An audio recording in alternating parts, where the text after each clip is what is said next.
Disclaimer. The content presented in this show is intended for entertainment purposes only. All opinions expressed are those of the host and do not necessarily reflect the views or opinions of any individuals or organizations mentioned. Statements made about public figures or entities are based on publicly available information and are not intended to harm or defame any person or business. This show relies on fair use of social media posts, which are presented in good faith for the purpose of commentary and criticism. Viewers and listeners are advised to form their own opinions.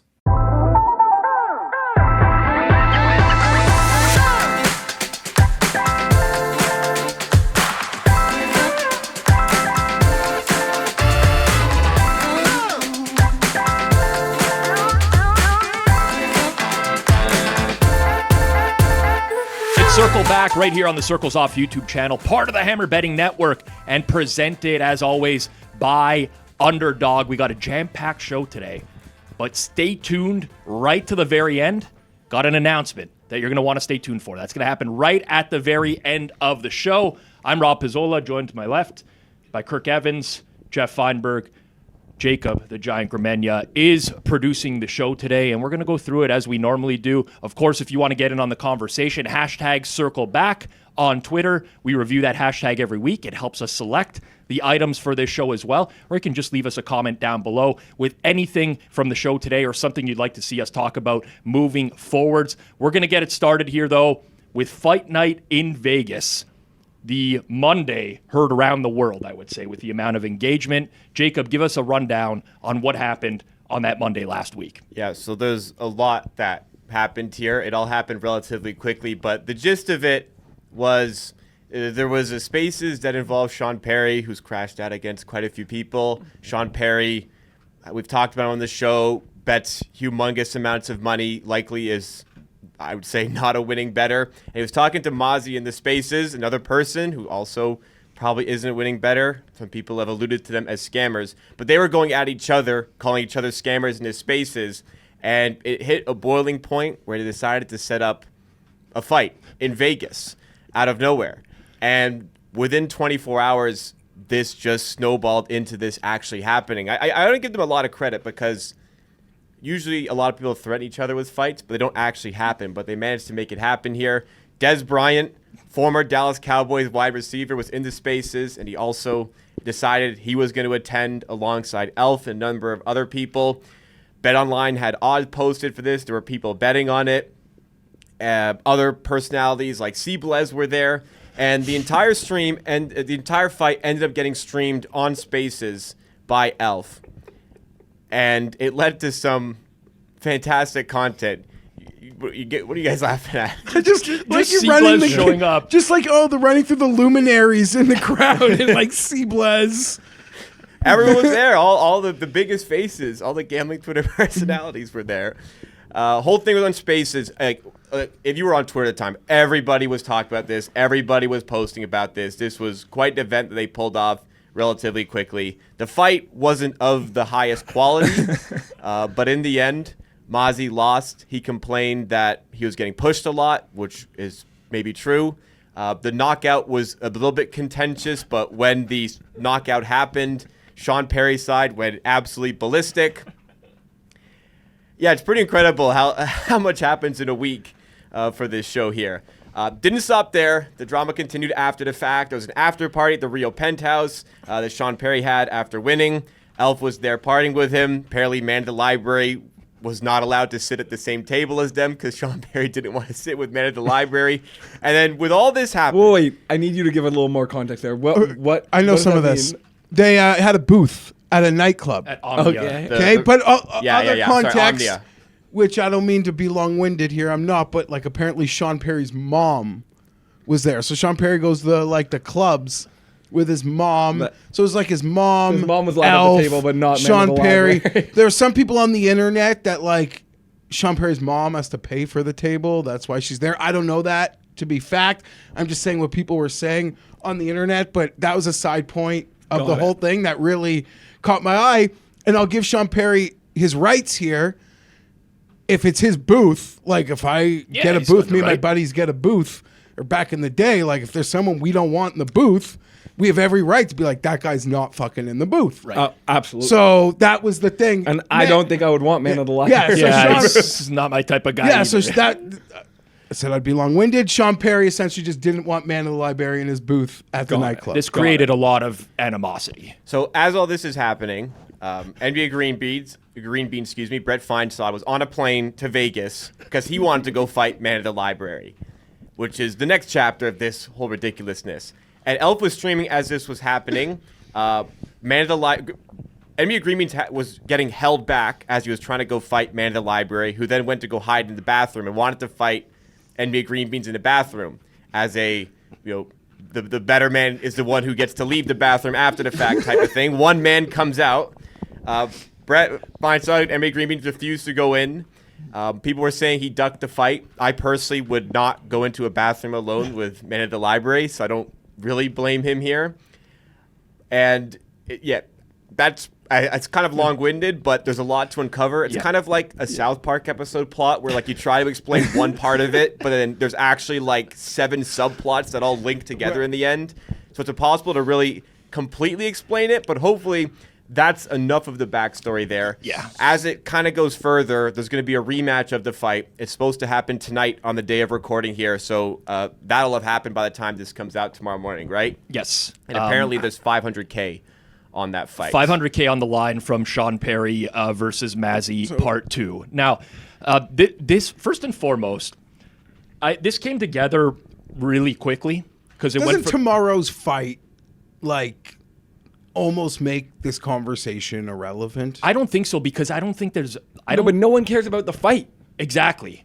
Like what made the event for me, I was tuned into this entire thing. So I missed the spaces last Sunday night where all of this went down. I wasn't listening in real time. I just woke up and I saw like a tweet from Elf that's like, him in the airplane giving a peace sign like I'm on my way to Vegas. I'm like, what's going on? Then from there, I could not stop watching the entire day. And like this, we see on screen here, this is the reaction of a lot of people, right? This Sean fight is more entertaining than any fight Jake Paul has done.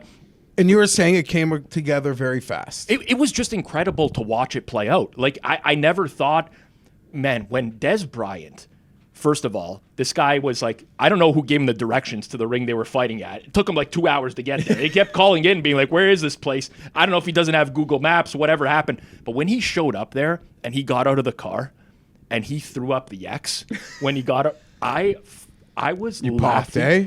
Man, that was for It's me. like stone cold glass shattering I'm for like, you for a what moment. the hell? I'm like, I had to like pinch myself. It's like, is this real life? What is happening here? Like, Sean Perry on a party bus, and then like Seablez shows up, and he's like, he goes and sits with him. Like, I cannot believe that this came together, and that's what made it for me extremely entertaining. Like, I watched the fight, I bet on the fight, I was very interested in the whole thing. The fight itself was a dud, in my opinion, but like the whole experience was it sounds so sad to say this, but for me was like a once in a lifetime. I will admit, I mean, there's a lot to unpack. And Elf has put us through a lot of Amanda Vance, like annoying and boring and bullshit. But the fact that this thing like went off and he orchestrated it, like full credit. Well, Credit. I will. Hold on. I will. Might not like what I'm going to say in 45 minutes or so, but the fact that this happened, like I could only give him his flowers. I pretty much had to. What time was the fight? I had to lie to my wife. I want to say it Bring was me like back. 6 o'clock So Eastern. what day was it again? It was Monday. Monday. Yeah. I have a busy Monday with some golf stuff, but I was about done at that No, point. sorry. It would have been Tuesday because we Okay. record on Mondays. We weren't recording. That's what- okay. It was the next day. It was Yeah. You Tuesday. confused me because Monday I No, wouldn't have had to lie. It was definitely Tuesday. Monday I Yeah. wouldn't have had to lie. Not that I need to lie, but I like flew down the stairs when like Rob's like, the fight's gonna start soon. I flew to get to like my recording room or where I have a desktop. And my wife's like, what's wrong? I go, I forgot about something I have to record. Like, I'm sorry. I'll be like, I don't know, just leave me alone. Like, don't bother. I like pretty much Mr. Lebowski went to seclusion in the in the West Wing. Like, that's what I needed. Yes. And I pretty much had to lie to my wife because we're like some internet strangers. Like, I made it like I had something important to do do not disturb on the door. But see, like you went to watch I was at my desk the entire day following everything from like they showed up to a gym and one gym wouldn't let them fight. They're like, we got to change, we got to go somewhere else or whatever. Like there was a lot of, I mean, for most of the day, I didn't think a fight was actually going to happen. But I think that's why today's fight has no juice versus Tuesday was so fascinating, is because throughout the whole day, Tuesday was like, what is going on? Like, I don't know what's going to happen. Seablez comes out of nowhere and is there, and like they're on a party bus. Elf's with them. Des Bryant can't find the location. It's like so many things are going on. And I was like, is this fight actually going to happen? Like within 30 seconds of each other, someone messaged me saying 0% chance this fight's happening. Yeah. And another person replied to my tweet saying there's an 100% chance this fight happens. So there was just so much going on, and it was very unknown. Versus today, it's just two shitty boxers. Yeah. And like as Jacob said, we've been on the internet long enough. Like to see these fights get played out, like they just don't happen. Yes. Well, They're like Portnoy created like an internet boxing series that may or may not have run its course, but it's like long and drawn out, and there's opportunities. But like people call each other out to fight. You can almost accept any fight just knowing like, we're not actually going to be in the same fucking city. It's not going to happen. Like, That's like, so a lot of people are saying to me, even friends of mine that are not tuned into gambling Twitter, of like, why do you care? Why do you care? And it's because it was such a unique event. Like how many we've times cared about far less. Of course, but cared to your about point, far Jeff, less. people talk shit to each other online. It's like, oh yeah, say that to my face, do that. Like they actually figured out a way to put this on. I mean, I'm not a conspiracy guy. I think we've landed on the moon. Right, I think JFK was shot by one guy. Yeah. I'm 1 for 1 on conspiracies. I don't want to get into where I was right on, but that'll just get us off track. By the way, if the Elf parody account was like listening to this right now, they would tweet a picture of you saying like, "I'm not a conspiracy." No, I'm guy. not. I don't Yeah. believe in them. The one I believed in has actually kind of been proven true. That being said, there's just too many convenient factors lining up. Yeah. And considering all characters. Yeah. Even Elf, who I like and respect, there's some room to say like his intentions are not fully like honest or pure. I would say- if you wanted to make that argument, there's Absolutely. a lot that you can make it on. I don't need to even go there with Mazi or Perry. So every character here is, even on the low end, Elf is like up in the air as to how legitimate I need to 100. feel about them. Yes. 100%. So of course, it's fair to think that there's something up. Even Bet Online, who posts it, they do a nice service. They posted me and you playing putt-putt. Yes. So this is like in their wheelhouse. They realize like, hey, our limits are small. If this thing in a month finds out that it was a total scam, Yep. I'm sure they've protected themselves in the wording. It doesn't but you're matter. betting on it like you could bet on the Royal Rumble. Like that is how they're looking at it. I think to me, the more compelling conspiracy isn't that it's rigged, it's that this was a long time in the making. Yes, Yeah. but okay, That's the the point. way. Hold on, Rob. There's some other videos out there. Like people were there, like people with like YouTube channels with followings were there, even filming it for themselves. yes. Okay, So great we've seen point. some other footage. I have a theory. And I've seen in I don't even care what the person was like narrating about it. Yeah. I just like in getting like behind the scenes like NFL film stuff. I just like looking in the backgrounds, like in the locker room, like to see like what's going on. Like I was just trying to be like hyper observant. And there was some like Perry Mazi behavior that led me to believe this just, I don't want to say years in the making, like Rock Cena, but in the making, there was definitely runway that this was a plan of something. See, It's hard for me to believe it wasn't, while also not thinking the actual fight was rigged. here's my theory on the entire situation. I agree with you, but I think it was the plan of one person. So I believe Sean Perry is a shameless self-promoter. Like this is what he does not care. Do you know how much you have to hate someone to fight them? Then like, But he goaded, like if you go back and listen to the original Spaces on whatever, that Monday night, let's say, it was a Monday night, the Spaces, Sean Perry goaded Mazi into fighting him. Like, the guy brought it up several times, and he eventually goaded him into doing that. Like, I don't think Elf was complicit. I think Sean Perry had this idea in his head of, these Elf Spaces are popular. I need to get in there. I need to be in there. I need to mix it up. This guy, Mazi, is a huge influencer in the space. If I end up fighting him, I'm riding his coattails. I think Sean will do anything to market himself.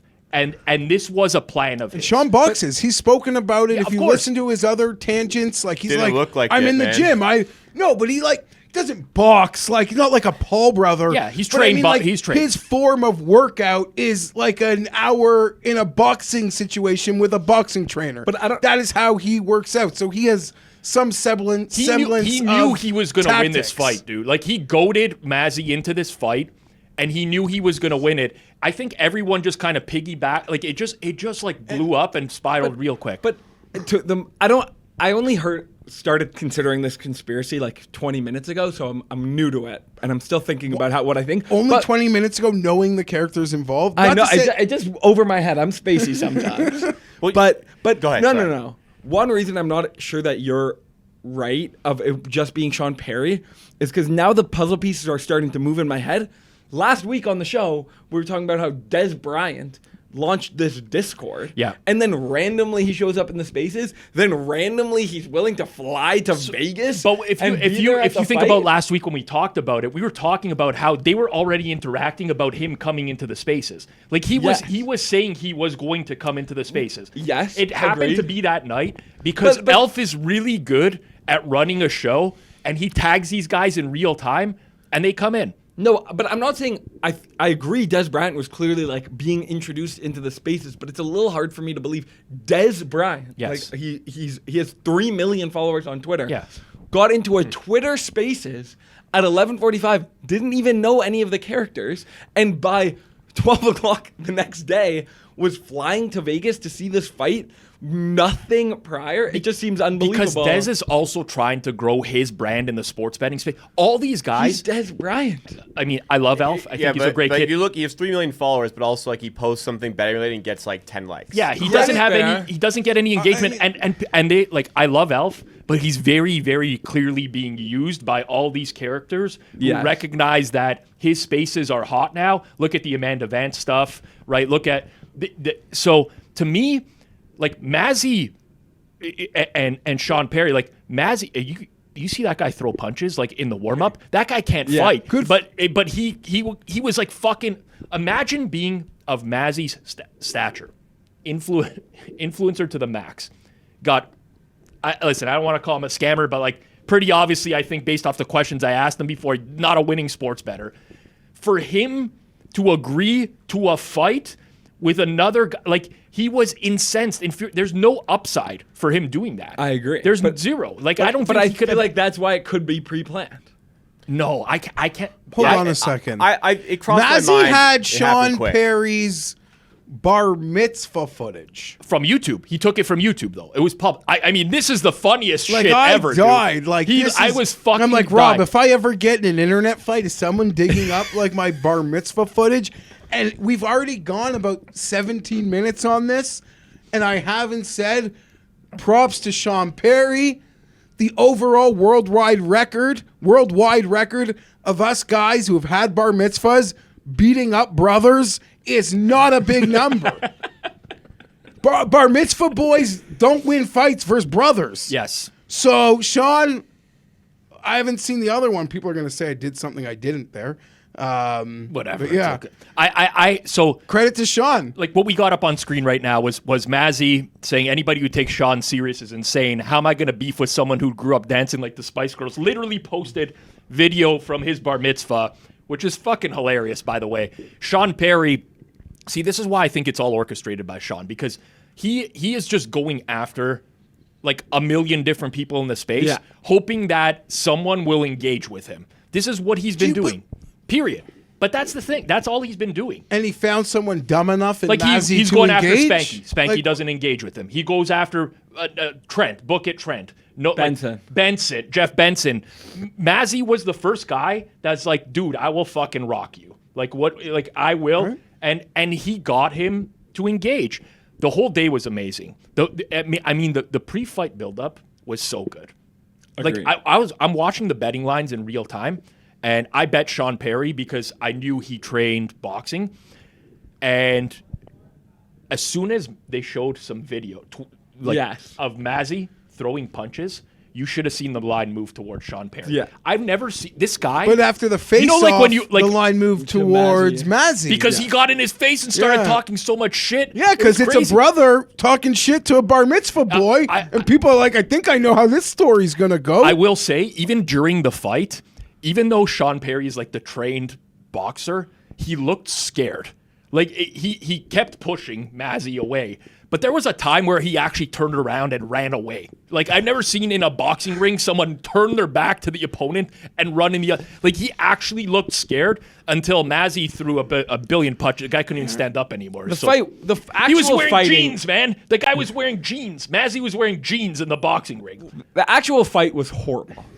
He showed up in a $700,000 car. I know. This is what I'm saying. He has nothing to gain off of fight. Like, for the whole thing to be orchestrated, what does that guy have to gain? He does get nothing.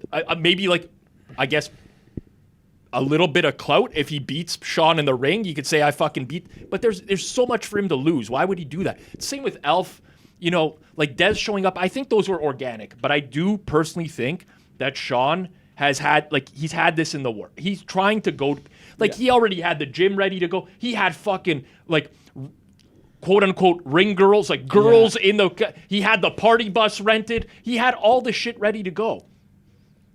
Sean's also the most fucking annoying person on the whole internet. Well, we haven't... That dude fell out... Hold on. Go back for a second. One more. This is when he fell out of the... He fell out of the ring without being punched. He tried to throw a punch and lost his balance. I think your buddy Prop Dude tweeted it. I had the same thought. This guy looks like a Looney Tune. It did. He was so tired. He couldn't stay on his feet anymore. He fell out of the... He's lucky that's a wall. I mean, listen. Did it hit the floor? Is that a wall? It was like a wall right off the ring. I challenge Kirk when he says that this fight wasn't entertaining. The fight was terrible from like a pure boxing perspective. From an entertainment perspective, it was an 11 out of 10. I think the build-up was... I was captivated. I swear to you, what it would have taken for me to leave my computer monitor, like the sort of thing, like one of my kids would have had to been bleeding out. No, like if my kid's like, help, I need, like my 4-year-old's like, well, wipe my ass. I've been like, just pull your pants up for a few minutes. We could throw out the underwear. I'll deal with that. Like, what would have? Yes, Rob is right. It was a freak show. Yes, but I couldn't look away. I could not. What it would have taken for me to stand up and walk away in the middle of that is embarrassing. Jacob, don't cut that. I don't want to come off like I'm saying like, oh, like I was like too good for it. Like for 3 to maybe 5 hours pre-fight. Oh no, I wasn't involved. I was watching Oh. every second. I was tweeting about it. I was totally in on the fight. And then 30 seconds I was watching the fight. I'm like, these two. It was just I couldn't watch it. It was unwatchable to me to see them like they. It's like, well, that's like I'm gonna beat you in this. I'm gonna beat you in this. But then they're actually just horrible at the sport, so it's hard to watch. In fairness. Like, I think if I was in Vegas, I'd have 100% have been there. Like, if somehow my life was Vegas-based, my friend, the afternoon is, like, off. I'm driving from one gym to another gym. I don't care where you guys do Jack this Mack thing. was there from Barstool. He showed was? up. Oh, yeah. Armenian Drew. No, he wasn't. Yeah, he was there. He was at the thing. He was the guy who originally took the picture of Man of the Library who showed up with, like, the orange beret on. Really? I'm a big Jack Mack fan. I'm almost certain he was there. I don't think so. I'm going to have to look into it. I'm almost certain he was there. Anyways, I feel like I'd have seen more of Jack Mack. I just don't think he wanted to like promote it because it's not a Barstool thing. Maybe. I'm almost certain he was there. We got Jack Mack flew from New York to Vegas for Elf's fight that he didn't even know was going to happen. That's the conspiracy, but I don't think for something that he can't even write about. in a Barstool blog. Maybe he was I getting maybe he was getting the pictures or videos from someone else. Okay, maybe you're right. I'm very pro Jack Mac. Yeah. If I don't know, I just now we're arguing about something Well, irrelevant. okay, fight Let's happens. let's circle back to this. They NBA Green Beans and Man of the Library. Right. So fight happens. Elf is still running a space. They're driving to the Rio to check in because Sean Perry got them a penthouse at the Rio. He's got Library in the back with him. They're doing their spaces. They get there. They check in. They go up to the penthouse. Man of the Library films it like he's never been in a hotel room before. I don't know. He's like filming every single part of the. That was a cool hotel room. I've never been in a hotel room that nice. Yeah. Well, you've completely. You gotta own it for though. me You now. can't be posting like he was. Yeah. Anyways, long story short. Act like you've been there, buddy. I exactly. agree. That's what I'm I saying. agree. His whole shtick is how For he's the like guy, taking how he's- circa yeah. for millions. Yeah. And Like, his whole shtick is how he's been to these like parties back in the day with his stripper girlfriend, and he's seen this shit, and he knows who the freak show. couldn't believe there were pissed in. arcades in this hotel. Yeah. He's like, wow, look at these arcades over here. They It's a partied nice for a day. room. It's also the Rio. As Jacob mentioned, they go out to Omnia at night. At some point in there, Sean Perry says, I don't want this guy around. They're done. Next night comes around. Library shows up. Brett's there now because he's flown in, like Jacob mentioned. And we had like a really viral like internet moment where Brett and Library want a piece of each other. Brett is somewhat being held back by someone else. Somewhat's the right word because it felt like if he really wanted to, He could have got past Library. the one guy that was separating them. Yeah. Library goes in the washroom. He closes the door. He takes off his shirt, so he's now in a black undershirt underneath. Opens the door back up, and he fucking goes ballistic in that moment to the point So- where I am not a Library guy. I was fucking pissing my pants. I'm like, this is too good. They're yelling at each other. Library's like, get in the fucking bathroom. Let's go till one of us. And you know what? He's a grown man that wears a fedora, Rob, and I'm not going to say it's a good look. It's like one of the saddest looks, grown man in fedora. Yeah. But when you see him, without a fedora on, and you see his actual look, or you think what that would look like with even a baseball hat, you're like, it's such a weird look. He might be the only human on earth where the fedora might be doing him a favor. I don't like to comment on people's But I'm personal gonna appearances. But I defend- will say that I'm gonna- guy's come after me for many years for a receding hairline. When I finally got a look at Man of the Library, I was like, this is the guy who has been roasting me for years for my It's fair appearance. game. It's fair game with him. Anyway, that moment with him in the bathroom, I briefly thought in my head, I might witness a murder on Twitter. He was going so crazy, And he had in that moment. a little fanny pack. He had a too. fanny pack with him. I'm like, been I don't anything know in what's there. in that bathroom. Right? I was thinking in my head, I'm like, if Brett Feinsod goes into this bathroom right now, he may die. I actually legitimately thought that at one point. Who the fuck, like, Library? I'm going to avoid saying that he's like a brilliant, because I already said that before. He's a smart guy, and it's been used for, he keeps using it as a clip to promote himself. I will say he put himself in such a good situation there. He put himself in a great there was no fucking way this guy was ever going into that bathroom after that. And he comes off looking like roses because he's there. I was there to fight. I challenged you to the fight. You backed away. Brett was in an impossible situation because he's talked shit for like a month now. Didn't fight him. And you know what? You got to suffer the consequences, Brett Feinsod. You didn't fucking get in there and fight him. You should have went in and thrown down. That's it. No, those things aren't. Go. I want to think of. I've been trying to think for what is my opinion on this for the last few minutes. How did we get here? How is it? How did we get from the spaces 3 weeks ago? It was Bo Wagner coming on, then Man of the Library started talking to they're all in Vegas together. Man of the Library's in the washroom screaming. Brett's there faking he wants. And to Sean Perry is there at the same time too, and he looks freaked out. And He's isn't like, Brett's- I don't want anything to happen in this room. I think we've maybe lost the legal plot. advice. Yeah.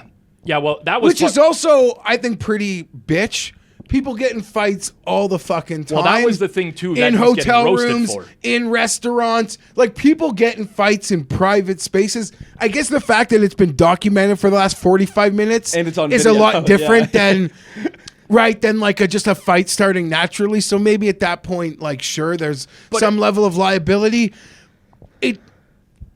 How do I put this?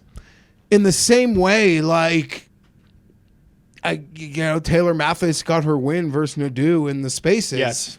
Yeah. Like, it didn't feel like a true win. Nadeau was just so off his game or coming out of a nightclub and he didn't perform. He was distracted. He just didn't do a good job. We're just like, okay, Taylor gets the win. I'm sorry, Brett. Library gets the win. Library gets the win. Was Brett's girlfriend there? Yes, No. Brett's girlfriend Yeah, was. apparently she had to witness this whole pathetic scene. Brett's girlfriend was in the mix there as well. Yeah. I mean, listen, That you cannot after talk wit- shit for weeks and then show up and be like, we need a contract. After Like, witnessing... If I got this deep, I would say, you know what? I got this Twitter thing has taken I need some time. I need to breathe. Brett takes like you're a normal guy. Take some time to breathe. Yeah. Take your girl out for a nice meal. Don't open Twitter for I don't know if his Constant. girl... I Constant. honestly don't know if his girl will recover. I don't Like, what? I wouldn't want... Like, if I was dating someone or thought they were going to be in my life long term, I would never want them to see that, me in that lowest form moment. It's essentially in a different way because you feel bad for the guy. He got sick and something medically isn't right. But it's like the same way you feel horrible for what happened to Tracy Morgan courtside at an NBA game for the world to Heaving watch you at your chunks. lowest moment Yeah. like that. Yeah. Like, Brett, your girl saw that. That is just so fucking painful. I'm sorry, man. Here's the thing. This is just the simple fact of the matter. You freaked out on the internet forever. Yeah. Two things can be true. You didn't have to go in that washroom because no one's going in that washroom. Yeah. Library's plan in the confined space is to jump on your back. Maybe he's got a taser in that fucking satchel of his. Who the fuck knows? Or a chloroform wash like you've seen in wrestling with Doink the Clown. And they just knock you the fuck out. He'd have strangled him like a monkey on his back in the confined space. Never go in there. But I'm sorry, even if you like take a cheap shot or a 2-second head start, once he's 3 steps from the door in that room, you just fucking go. Yeah. Because you goaded him into the room, and whether you like it or not, Kirk, Library showed up. He showed up. And to Rob's point, maybe he gets he's a bit of a bright guy. Maybe he played the situation perfectly. I'm going to show up. I'm going to run right into the washroom. If he wants to confront me in the washroom, that's good for me. But once I step foot literally into that room, unless Brett fights him, Brett takes the L. There's just no other way around that. Yes. As far as I'm concerned. The fight didn't have to start clean, maybe, but once he's 4 steps from that front door, I'm with you. it's go time for Brett. I'm sorry. I'm sorry. He called him out. He demanded he showed up. The guy showed up. Hey, that's it. That's where That's it. Listen, I'm like Perry. I mean, Perry was just in a boxing match. I'm just a fucking Jew boy. I never thrown a punch. I'm a lefty. I've never thrown it. Yeah, I've never thrown it. I just think it's So I'm speaking as a guy who's never thrown one. Now, in college, my friends they were throwing the party at the club, and the bouncer didn't know I had the accent. Anyway, I got donked in the face once by a bouncer. It led to double black eye. So my haters will enjoy that. It's the only punch I've ever taken. It led to landed between. Yeah. At least you didn't break your nose. Didn't break anything. Yeah, just a simple. that's a win, man. And then the next year, it was like a paint party. So they're all like fucked up in like these shirts that you get splatter painted on. I went as myself for Halloween the next year. Had like girls do makeup with 2 black eyes. It played well because it was like literally I walked around college for a fucking like week with 2 black eyes. Yeah, it's not a good look in winters. I couldn't wear sunglasses. But buddy, no, the guy walked in the room. He answered the call. He said, "Showed up." He showed up. I'm gonna victory lap myself a little bit here. Because I got shat on when me and Joey Toons were talking shit on the internet, and he said he was gonna fold me through a table, and immediately I'm like, all right, if this guy wants to beat me up, I'm out. Like I don't want to fight anyone. But that like you don't need to keep escalating. Like the internet Right. stuff is funny and dumb, but like Brett, where he went wrong, wasn't what he did in the room. Because, yeah, I think you might be right. Maybe when you've got into that point, you got to fight fucking man in the library.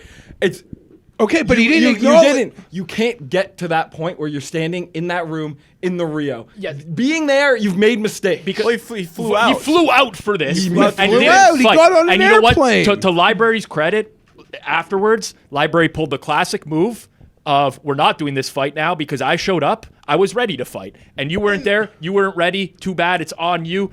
And that's it. But like, you cannot, if you're going to fucking get so triggered that a guy in Vegas is talking shit about you, that you're going to fly out and fight him, you have to fight at all costs. And true, at some point, Brett should have been like, okay, I am he could just you go 500 feet above and go like, I am the normal one, right? Like, Yeah. I'm not like, except Brett had no idea his dad was a prominent NFL agent. Yeah.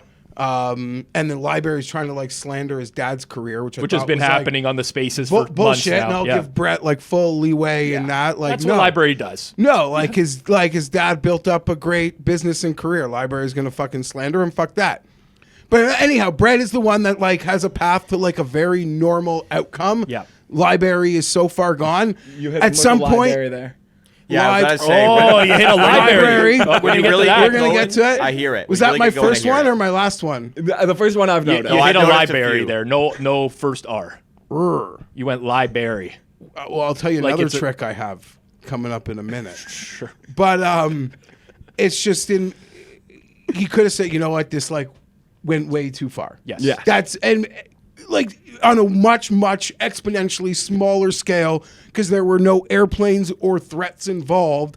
But just as an example, in my most recent internet like tit for tat with Vig, like okay, it got to a point where like this is like I actually don't hate like I don't You don't dislike I mean this you guy, might bore eh? me at times, but like this is now we've taken some personal shots, but like there's literally no need to escalate. This was like stupid. Yes. We haven't like gone back and forth in like forever. We're like cool. Right. I just say like we realized like this is pointless. People were DMing me info to like potentially dox them, and I'm like, this is not where I was going Yeah, here. yeah. I'm just out. Yes. Yes. Yeah, I'm just you out. can always Yeah. do that. So You to can always Kirk's be- I'm out. point, Kirk said, how did we get here? And that's been like a topic of conversation with people who are now pointing the finger at Elf for creating this, right? So Flup, Chris Dierkis, says he posts the classic meme of the guy, standing up. Elf hasn't changed. People are just jealous of his success. Big Buck Hunter from Novig said, posted a meme as well. Who wants to hate on Elf? Everyone's raising their hands. Who will stop watching his spaces? Nobody raises their hands. And there's a lot of conversation of like, where the hell is this content gone, right? Even Spanky's head trader, Luke, David Hill, Man of the Vig. Man of the Vig says, I think the more Elf talks to these frauds and learns how they live and who they party with, the more he envies the lifestyle. I pray he stays strong. I definitely have seen a massive evolution in what the spaces were. Like you mentioned, the original ones were like, let's have on a scammer. Let's open them up, like let people ask questions, whatever. Now it's almost, it's to like the exponent 100. Yeah, now, but you know what it's I'm saying? not just like the gambling thing and the scammers. It's trying to create this whole element of like these shows my wife watches, like Southern Charm with this Amanda Vance shit. Yes. So it's like a combination of shows that like I don't want to watch. And the show that I want to watch sometimes, no, listen, the space goes like 7 hours. If there's things that bore you for a couple hours, like, Yeah. got to figure it out. Get over it. Like, you don't have to listen to all of it. That's clear. But it's just becoming something different than when I really thought I liked it. But also credit to Elf because he pulled off something pretty fucking But it's amazing. growing, right? Like, go ahead, Kirk. But just I think these tweets are all right, but Elf never cared about the scammers. He never was like, I'm doing, like, he just wanted to do it to get attention. He never had a problem with the scammers from the start. Yeah. And like, I think as someone who was pretty anti-scammer, I think it's shitty, and I've said that about Elf before. But like, he is being true to himself in the sense that exactly like Man of the Vig says, he sees Sean Perry, he sees Mazi. He's like, these guys are driving insanely fancy cars. They, got the suite at the Rio, whatever. Yeah. That's what he cares about. But and to further that though, the when the Spaces started, everyone was new. People didn't know who Man of the Vig was, who Brett Feinsod was. Library. Library. Like, Man of the Vag is in there as well. Mr. The Beak. The Beak is, by the way, if greatest. the Beak isn't atop the power rankings for the Spaces, then destroy the power rankings. 'Cause Definitive gap to number 2. Oh, it's not even close. The Beak is the best. It's the guy that sounds like Adam Sandler playing Little Nicky. Amazing. I got a lot of questions, but I love it. Yeah, we'll figure that out down the road. But now all these people have interacted for months on end, and there's character. It's literally like wrestling, but the wrestling is actually happening now. There's beefs that are happening every night, and Elf to me. I listen to a lot of the Spaces. I talk to Elf on the side every now and then. It's very clear to me, whether he will admit it or not, he only just cares about the engagement. 100%. Plain and simple. 100%. He just wants to grow the show as big as possible. And when we come on and we're like, the content is shit, this is not good, but he's getting 10K more listens a night, he's going to be like, okay. And you know what? Guess what? Whenever people are in there, they complain for an hour. Like, Elf, no more Amanda Vance. We're done with Amanda Vance. But he brings her on, more people join. Yeah. You can't. It can't be like this double-edged sword. You can't say, Elf, don't do this. It's not that she can't come on. It's like she's upset how people are talking, how people would shit on her, but are being nicer to Mazi before shit like totally went off the rails with Perry. And I'm like, Amanda, you wouldn't even take questions. Yes. And so how are you even? Mazi might be giving his responses, but no one's asking him. No one's been able to ask you about the fake testimonials, Rob. I mean, listen. I mean, Elf did the thing where he flew out to Miami to go to a hockey game with Amanda Vance, right? I listened to the Spaces afterwards. Which, by the way, Amanda Vance didn't show up for these Spaces in her own house. She was too drunk. She fell asleep, or whatever the story was. I don't even give a shit because I honestly knew that was going to happen regardless. But listening to Elf talk about it, he's like, we were just trying to generate content on the internet, and we were getting like 200,000 views on this, on that. That's all he cares about. To me, I give zero fucks about any of that. Like, I don't give a fuck about like some fake content ploy of we're going to go to a game together. It's going to be a date. Amanda bought tickets in the nosebleeds and now we have to buy. I give zero fucks about that. The worst But shows. other people do. And sadly, they keep up with it. And as long as people keep showing attention to that content, he's going to do it. So plain and simple, Elf's not an idiot. Okay, so can I say something? Go ahead. Elf's not an idiot. I agree. I give him his flower. He's done something great. He's taken the ball. He's run with it. It's clear the engagement is his thing. Now, he might not like what I'm about to say next. Uh-oh. No, I say this because I like it. And I'll preface it by saying, I mean, you two are a lot skinnier than me, so maybe you didn't take notice like I did. But about 6, 7, 8 years ago, there was this great hamburger war taking place in the city. Lots of great, like when Burger's Priest opened up. Before they got beat up by conglomerates. There's a lot of Smash Burger stuff. Yeah, and before Smash Burgers even became internet trendy, they were getting trendy. It was I loved it. Why? Because I love cheeseburgers. So it was why would I complain if someone else is open? I might think your cheeseburger's amazing, but if someone else wants to open up a cheeseburger joint that I like, why would I complain? Yeah. It's something I like, so I want more of it. To the Spaces. Seeing what now is clear how much Elf has been able to make profits off of this, from getting handed 10,000 cash to the audience, where he's probably a few months ago, the first month, I probably had a very good handle. 3 months in, couple months in, what he was getting. Now I'm probably not, to be perfectly honest. I mean, he quit his full-time job. So let me continue, Rob. Yeah. People aren't stupid. There's other young kids. I think. I mean, I'm too old for it. I got a life. I got to wake up, get kids to school. I couldn't do it. But there, if someone, what Elf's talent doesn't seem like someone else couldn't do what he is doing. There's money in it, so there's going to be a lot of what I see copycats. I'm not talking about no fucking Omar Spaces. Yeah, it's okay. Nadeau started his own. Nadeau, I'm just saying, if you and Nadeau were on at the same time as Elf, I think so much of Elf's audience, and maybe I'm wrong because I'm in my own little bubble, but it's like boomer cappers. Yeah. Boomer cappers. And someone could create something, another great cheeseburger joint. Yeah. That boomer cappers like.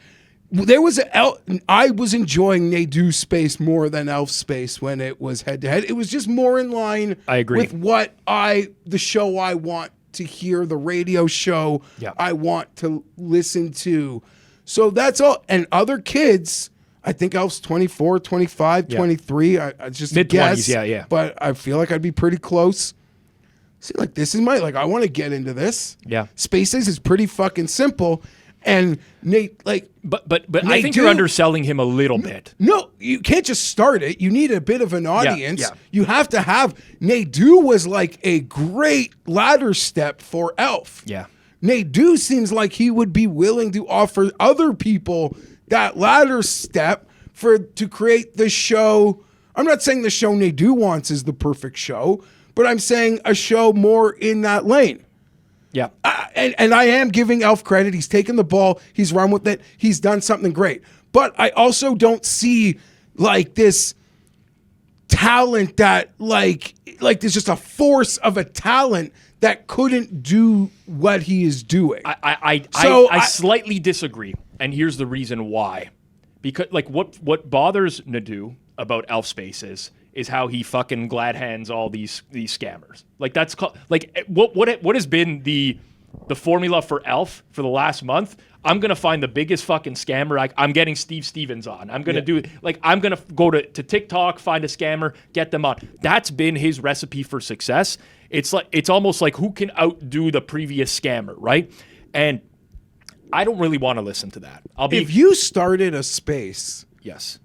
I'm just saying, if you started a space... I can't do I'm just saying, entertainment because I can't bring those people on. This is my point. Like, people are joining a space where they see Des Bryant, Sean Perry, whatever. They're joining the space, Rob, because because there's a crowd in the spaces, and then Elf is tweeting them, and then he's telling the audience to amplify the tweet. So if someone hears people are talking shit about you here, a lot of cappers want to come in and defend themselves. That's how I first got into the space. My point being is if someone else started a space that gained a level of traction and then the whole space was ripping on someone and then 200 people tweeted someone who is a scammer being like they're making fun of you in here, there's a chance that scammer gets in there. That's how it fucking works. That's actually very good. I think it'll be tried. Someone will try. So I'm just saying, I think Elf's hamburger joint is great.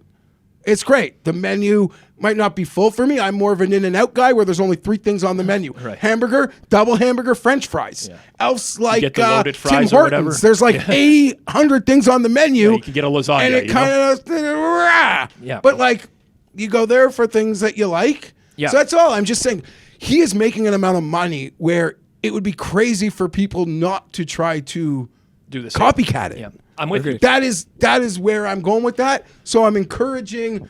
It's just my love of hamburgers. That's all I'm talking about. All right. Hey everyone, let me take a quick second to tell you about our sponsor, Underdog.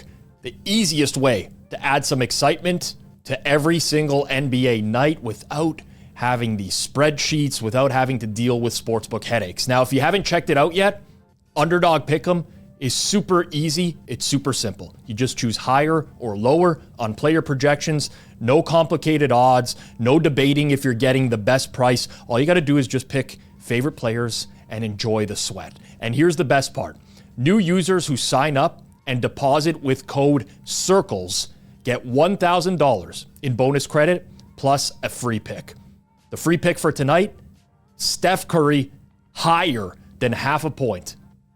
Steph Curry, higher than half a point. Very, very, very likely to win. I know a lot of you out there are sharp bettors, and sure, Underdog, it's not the place where you're going to grind out a bunch of plus EV edges against the books, but that's the point. For a lot of people, it's going to be a fun, quick way to test their sports betting knowledge without the stress of getting ahead of the market, You can build an entry in under a minute. You can track it live, sit back, and enjoy the game. It's that easy. So if you want to mix things up, sign up with code CIRCLES today. Use the link down in the description below. Grab that free pick on Steph Curry, higher than half a point, and start your night out with a win. We're going to keep it moving along here. It was the first week of March Madness. We talked a little bit about that on the show this week. Jacob, to you, fill us in on the stuff that was going on gambling Twitter during March Madness. So the popular thing now for a couple of years that has just picked up steam is just betting underdogs, all of the underdogs. Straight unit, $100 on every single underdog. In previous years, you may have made quite a bit of money. This year, you would not have done very well.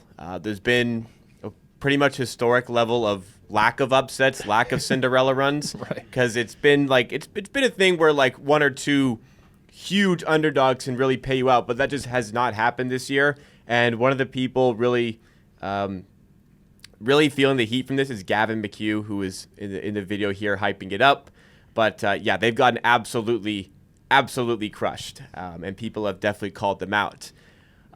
Further, there's been more Blue Horseshoe, Fezzik, putting down on every one seed on the money line. If anybody's unaware, Fezzik a couple of years ago had an absolute nuke on Purdue, who were the one seed, and they ended up losing in the first round. Oh, I actually don't quite remember if they're the one seed, but it was a humongous bet on Purdue back when They were a one, yeah. Back when they had Zach Edey, they were the one seed. They lost first round, and we still make fun of it to this day. But he's still giving out these humongous money line bets, and people are still going to roast him for it. I personally think, and I've said this before about the Purdue one, part of this is promo because he knows everyone will talk about this. Yeah. But I'd like to hear what you guys think about that.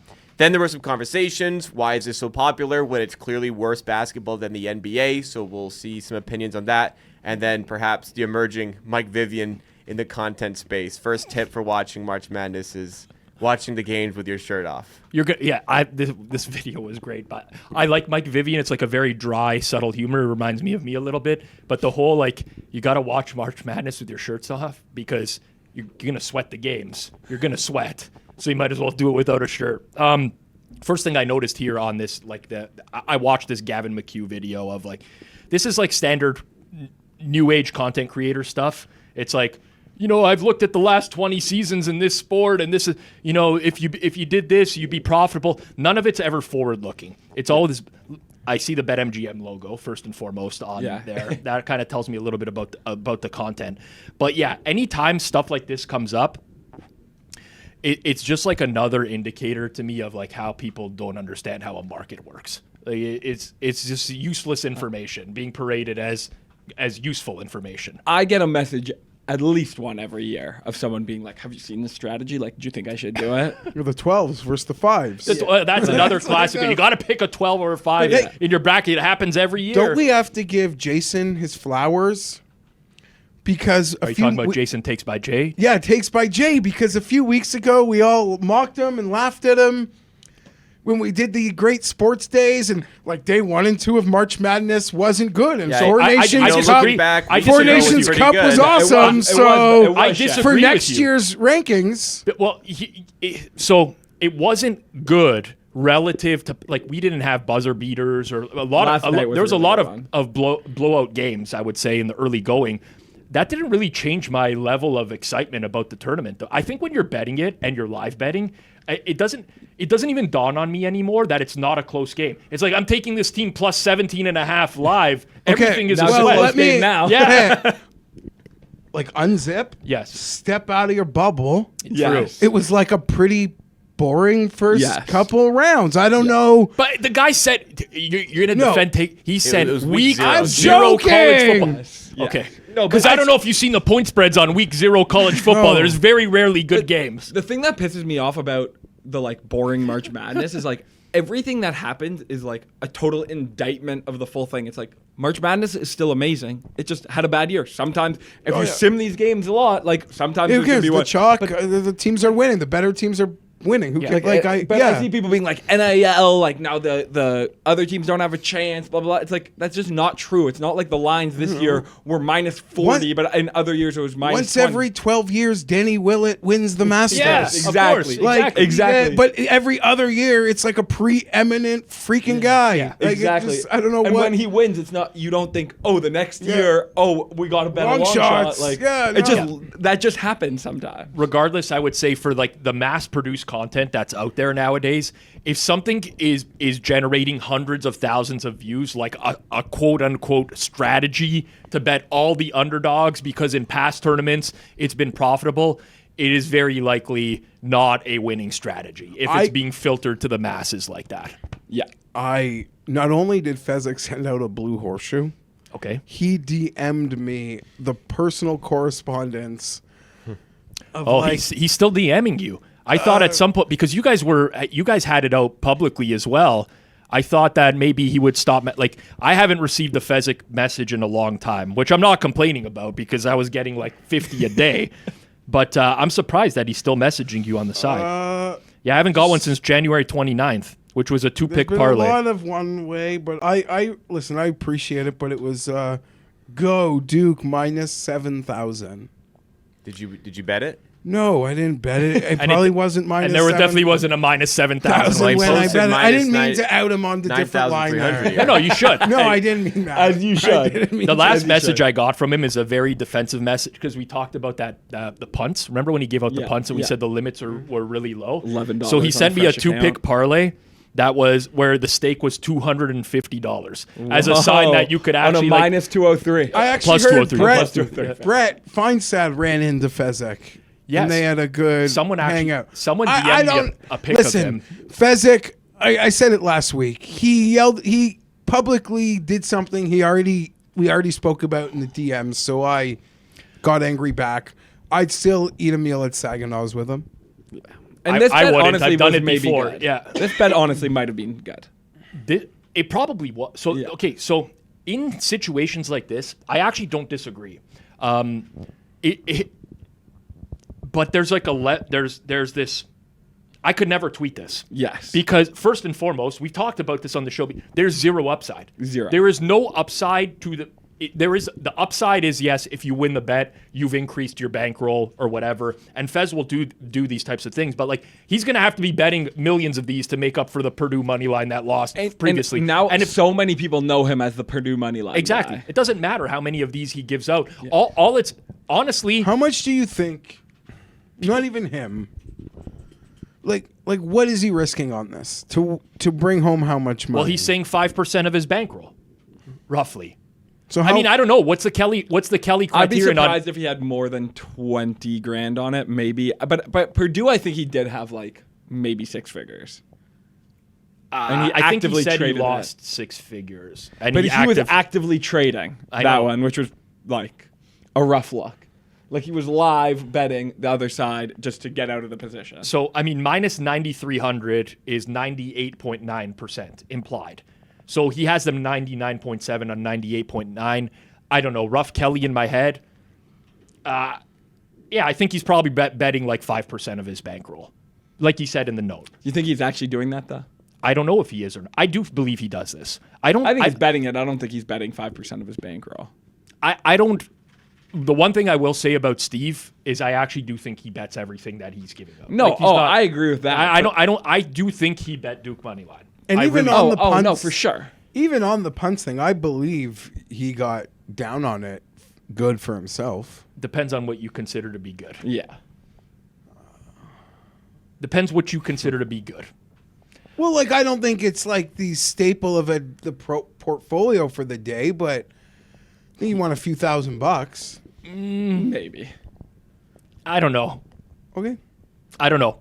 I would venture a guess it wasn't. Either way, He can yell at me online. I'll still try to put a little air in his tires. I will say I do hope Fezzik continues to post the big money lines because if anything, it creates a massive rooting interest for me in the opposite side Totally of every agree. single one of those. Totally as soon agree. as one of those messages goes out, I get it in 5 different friend groups at the same time.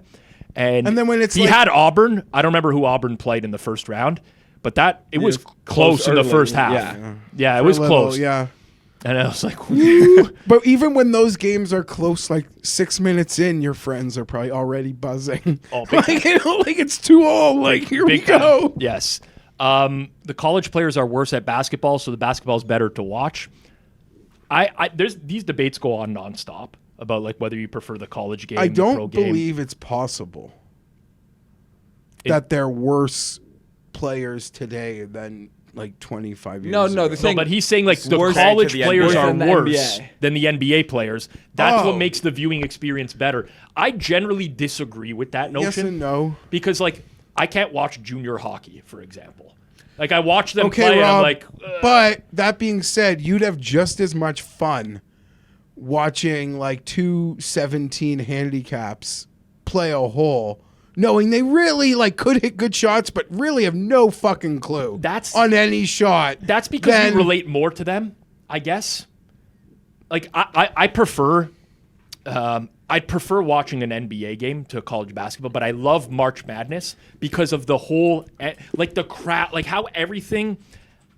I can't describe why I like it so much more. It's not the quality of basketball. I'll that explain it. It's like in the NFL watching a 50-yard field goal versus watching a 50-yard field goal in college. Bingo. It's like this, like what, like okay, Yes. they're hitting them at 96% now Yes. in the NFL. This college thing, this could be like this thing could miss by 40. Yes. I do think in basketball specifically, and I actually do really agree with this take, even though I prefer watching the NBA, but I do like watching like lower leagues or like even women's is similar to this. In the NBA guys are so athletic and so good that a lot of basketball strategies have been nullified. Like you can't trap. Yeah, the spacing's impossible. Exactly. Yeah. Like basketball wasn't designed for a 6'9" player to be able to have an insane handle, pass with both hands, Yeah. and shoot from 30 feet. Yeah. So like you kind of just have to play Yeah. it a few ways. Great point. In Great a way where like football having a 6'7" tight end who runs like a gazelle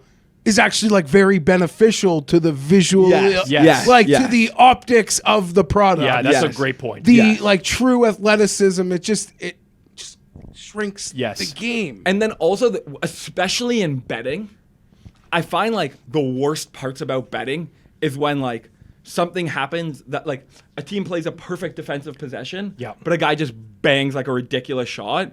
And that happens so much in the NBA, but in college or women's, if you play a perfect defensive possession, the guy's gonna miss, you know, like the vast majority of the time. Versus like a contested, insane fadeaway shot 3 in the NBA, it's like that's going in 40% of the time. This is, I mean, maybe this is like good other clippable content, but is there a sport that you enjoy, that you like watching without a bet more than most? Because for me, it's actually easy, and it's runaway baseball. I just love the sport of baseball so much that I could just like turn on a random game, like not have to have a bet, and like kind of be able to take it in. And as much can as I'm watch- a football degen, I need action on Thursday fucking night, or I'm going to bed. I could watch the Sunday of a PGA event with nobody in Sure, contention yeah. and be really interested. But that's like the final, like the last 8 holes of a PGA down the wire. It's like saying I would like the last 10 minutes of a basketball game. Sure, but I So- think it applies because it is spaced out on different days. But even then, okay, even forget about Sunday.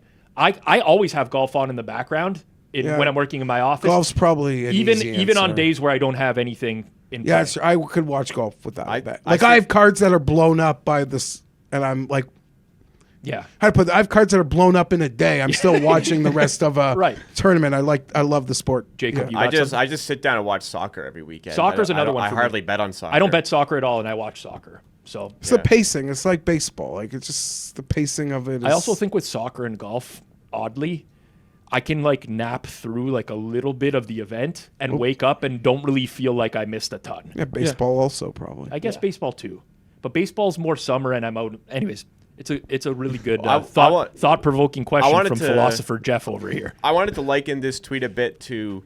I think Kirk had a really good example, but like top level boxing, like Floyd Mayweather. Some of those fights weren't entertaining because he was just surgical, and the guy wouldn't touch him the entire Yeah. fight. Yeah. So then Yeah. you Point. have Yeah. John Mayweather Perry sucked. versus Mazi, two guys who have no idea how to throw a punch, fighting each other, and the entire gambling True. world's captivated on Twitter. I threw a party for Mayweather Pacquiao, And it was like one of the most brutal.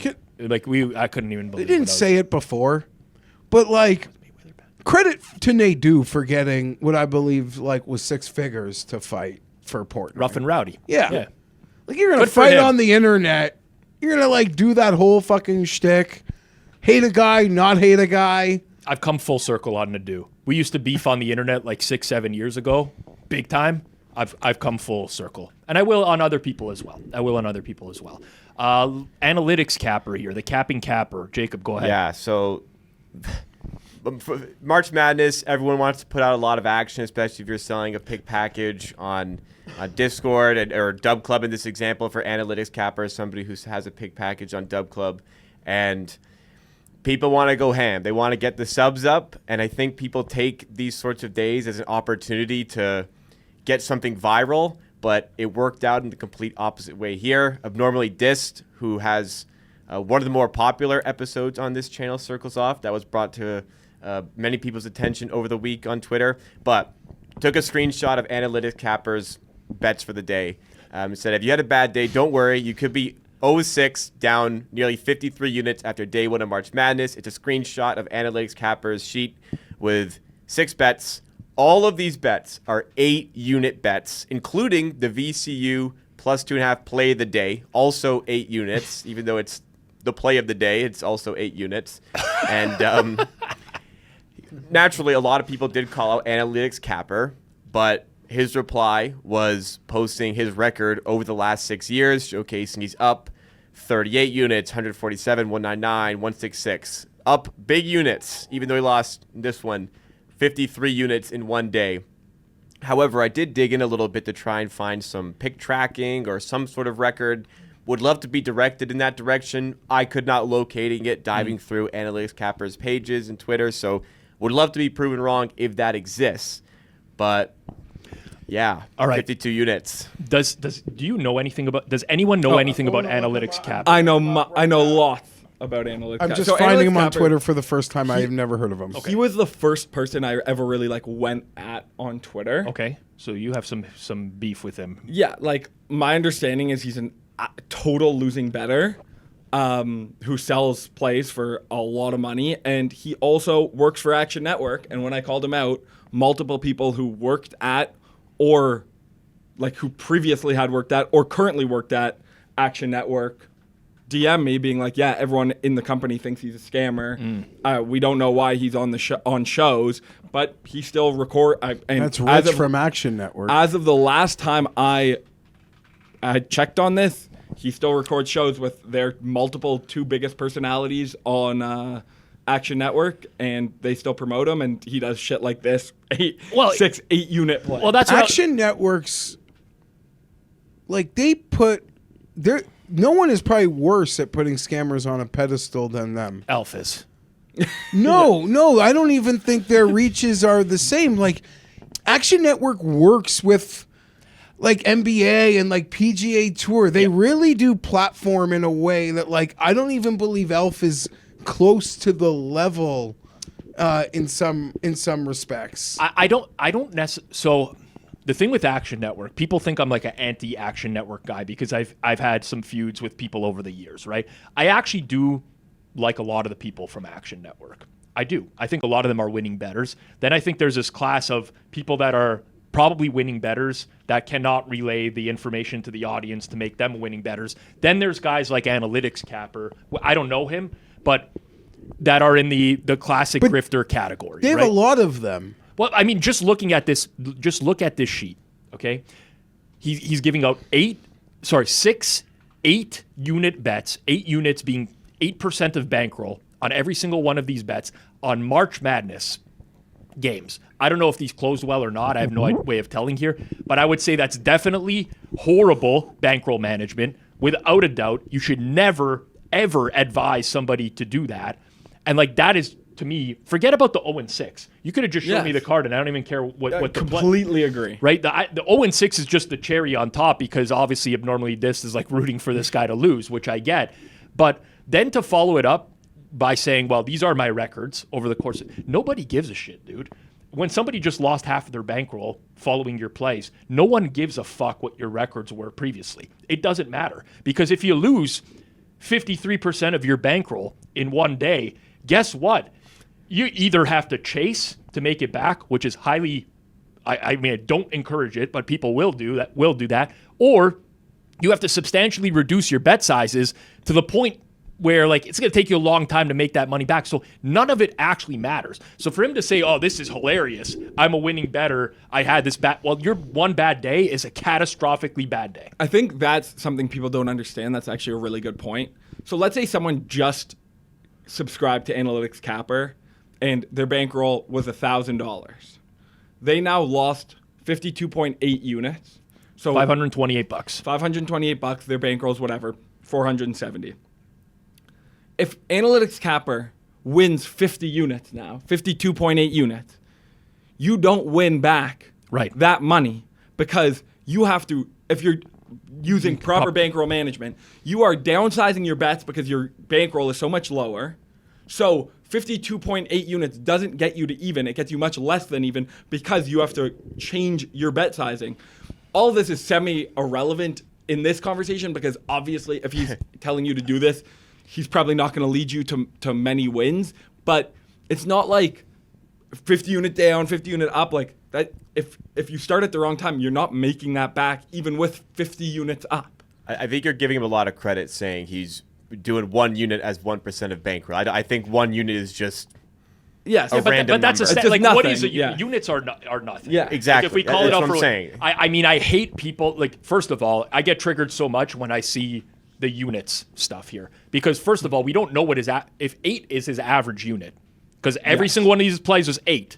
If that's his average unit, then guess what? In 2025, he wasn't up 76 units. He was up just under 10. Yes. Because that's his stand. Like, people do this all the time, right? To 100%. inflate records and stuff like that. Well, I think this is like the ultimate like March Madness free roll in his mind, because if he's a good day, I'm up 24 units on the day. I'm up so big, we're crushing March Madness, and then he can put it on this fake or not fake record here. And then if he loses, which he did, he'd go, oh, so hilarious. Look how good I've run over the last 6 it is years. a classic That was the thing, plan for the whole sure. time. I mean, I don't know anything about this guy, but these 2 tweets, Yeah. I can't stand. I can already not stand him. Absolutely. I can already not stand him. Nothing's worse than getting blocked from making a bet at the worst possible moment. It's March Madness, and imagine you have a pregame bet you want to make or a live bet you want to make, and suddenly your deposit won't go through. Your card gets flagged, your PayPal freezes, or your bank account just decides, nope, not today. I've only been betting for 3 or 4 years, and I've already had this happen countless times. It's frustrating, and it just happens way too often. That's why so many bettors, both pro and everyday bettors, are switching to Edge Boost. It's the first ever dedicated bank account built specifically for sports betting, DFS, casino, and sweeps. No more deposit issues, no more bank interference. Just smooth transactions every time. The Edge Boost Visa debit card is available across the US and lets you move up to $250,000 per day. Plus, you earn cash back on every deposit. If you're betting upwards of $10,000 a week, and I know a lot of you watching are, that's $100 to $400 back in your pocket every single week. You can use that to fire some more March Madness bets. Maybe you can put a future down. Maybe you can build your bankroll, or just pocket that money. Save up. That money is going to add up real fast for you. Now, whenever Edge Boost comes up, the same question always comes up. Is this legit? Many people and many of our viewers thought just this, but now they're using Edge Boost. Tons of people in the community are already using it. Take Elf, who runs the Twitter Spaces. He's stacking up cash by using Edge Boost on all of his deposits that he was going to be making anyways. Look at Spinfluencer, and we had him on Circles Off. He talked about taking money out of his account and replenishing them frequently. Well, if you're going to be doing that, you may as well be getting cash back on those deposits and have no issues making those deposits to begin with. If you're betting seriously, this is a no-brainer. Don't wait until you get blocked again. Click the link in the description below and start earning today. But now, let's circle back to the rest of the episode. All right, reviewing your comments from last week, there's a few interesting ones. Jeff is a recreational bettor. The smartest thing the devil ever did was convince the world he didn't exist. I got a feeling he is much sharper than he lets on. I don't understand. I've convinced the world I don't exist. I think what this guy is saying, Ernie B, 820 is that you're actually way sharper. Like we're passing you off as like this rec better, but you're No, really like the sharp I bet. think no, but I think my bets are a lot sharper than like some people think they are. Yeah. And that's just osmosis of, hanging around with you or being in certain group chats or figuring out years ago I might love the NFL, but that doesn't mean like I'm good at capping it. Right. So I've taken like a lot of approaches, but at the same time, it's Thursday night. Still want to bet some first touchdown and go to bed at halftime. Yeah, I think. So I don't know. I think I would classify you as a rec, but Rex is like. But I've can break also that done up the into- dumbest things possible. Well, like sure, like any day is like embarrassing to think like the bets making in college or something. Yeah. But I've burned accounts being a bit of a sophisticated square. Yeah. And you've always said like the dumbest thing you could do Mm-hmm.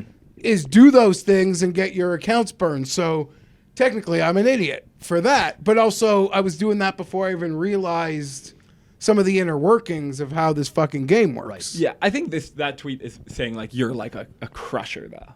No. I think mean, that's listen, what there's it's implying. moments, but You've had some good golf runs, man. yeah. I think you downplay yourself a little bit, but like you know what you're doing.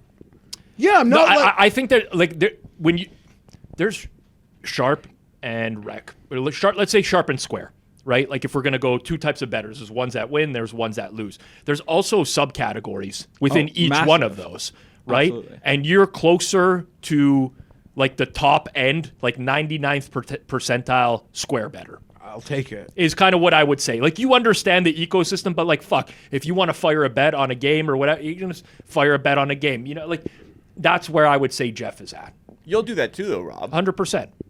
100%. I'm on the lower end of the sharp ecosystem, or maybe like mid-tier. I don't know about that. You're pretty sharp. I have a lot of like recreational tendencies. Yeah. I just but I just think when live you bet March Madness for 4 days with zero edge. Let's put it that way. Okay, but that's like you could still be a sharp and love a tentpole event. Yeah. And March Madness a tentpole event. The Masters a tentpole event. I've also done like I this is condescending. Like I've done well in life as well. So like I don't really view March Madness nowadays as like I have to make money on this. I don't view any event like I have to make money on this event. You know what I'm getting at? You're making money on like a week in hockey. So Yeah, well, like when my wife books an expensive vacation and I get back and I see the bill, I'm like, yeah, you know what? Maybe I'm gonna have to bet a little bit harder, like that kind of stuff. That's it, really. Brett Wells says it's Kirk's turn to get a tan. Right, the week of the NBA play, and I'm going to Mexico, so Are you? I'll have a nice tan. I love Mexico, man. I fucking love Mexico. I will say for like a white, I don't know if it's a lighting in here, but you don't look that white to me. Yeah, I think I'm like You're a white guy. I'm like pretty white. The camera's pretty. He's in a pretty blind spot for the lighting in this room. It So you're doesn't. doing me dirty. In the next recording spot, we'll probably have better lighting. I'll come in with a spray tan. All right, and then we got a couple of messages, which has already come up in the show. Did everyone just let it go? Jeff apparently doesn't know how to say the word library. 4 times they let library go. How was he not absolutely dragged for that? And then Johnny C said the same thing, library. Now, I will say, I didn't notice this last week in real time. So I am very much not someone who sits on the sidelines and doesn't, take a shot when I hear that. But we did hear it today. Library. But because we read these comments. Yeah, exactly. before. We were primed to it. It's true. We're privy Just to think it. of how much I've overcome being dyslexic. Like, come on. It's not But not also, noticeable enough. I get that until dragged- it's pointed out. I didn't I notice. get dragged a lot of times on Mayo's show in football season because I say YR a lot. YR, like like year. in when talking about receivers. I don't know why. And the comments drag me forward all the time. And then Pat defends me saying it's like a Yahoo thing, but I don't really know what he's talking about. But I don't know. It's just easier than Yahoo WR. I don't know. Like a Yahoo fantasy thing, maybe? I have think no so. clue.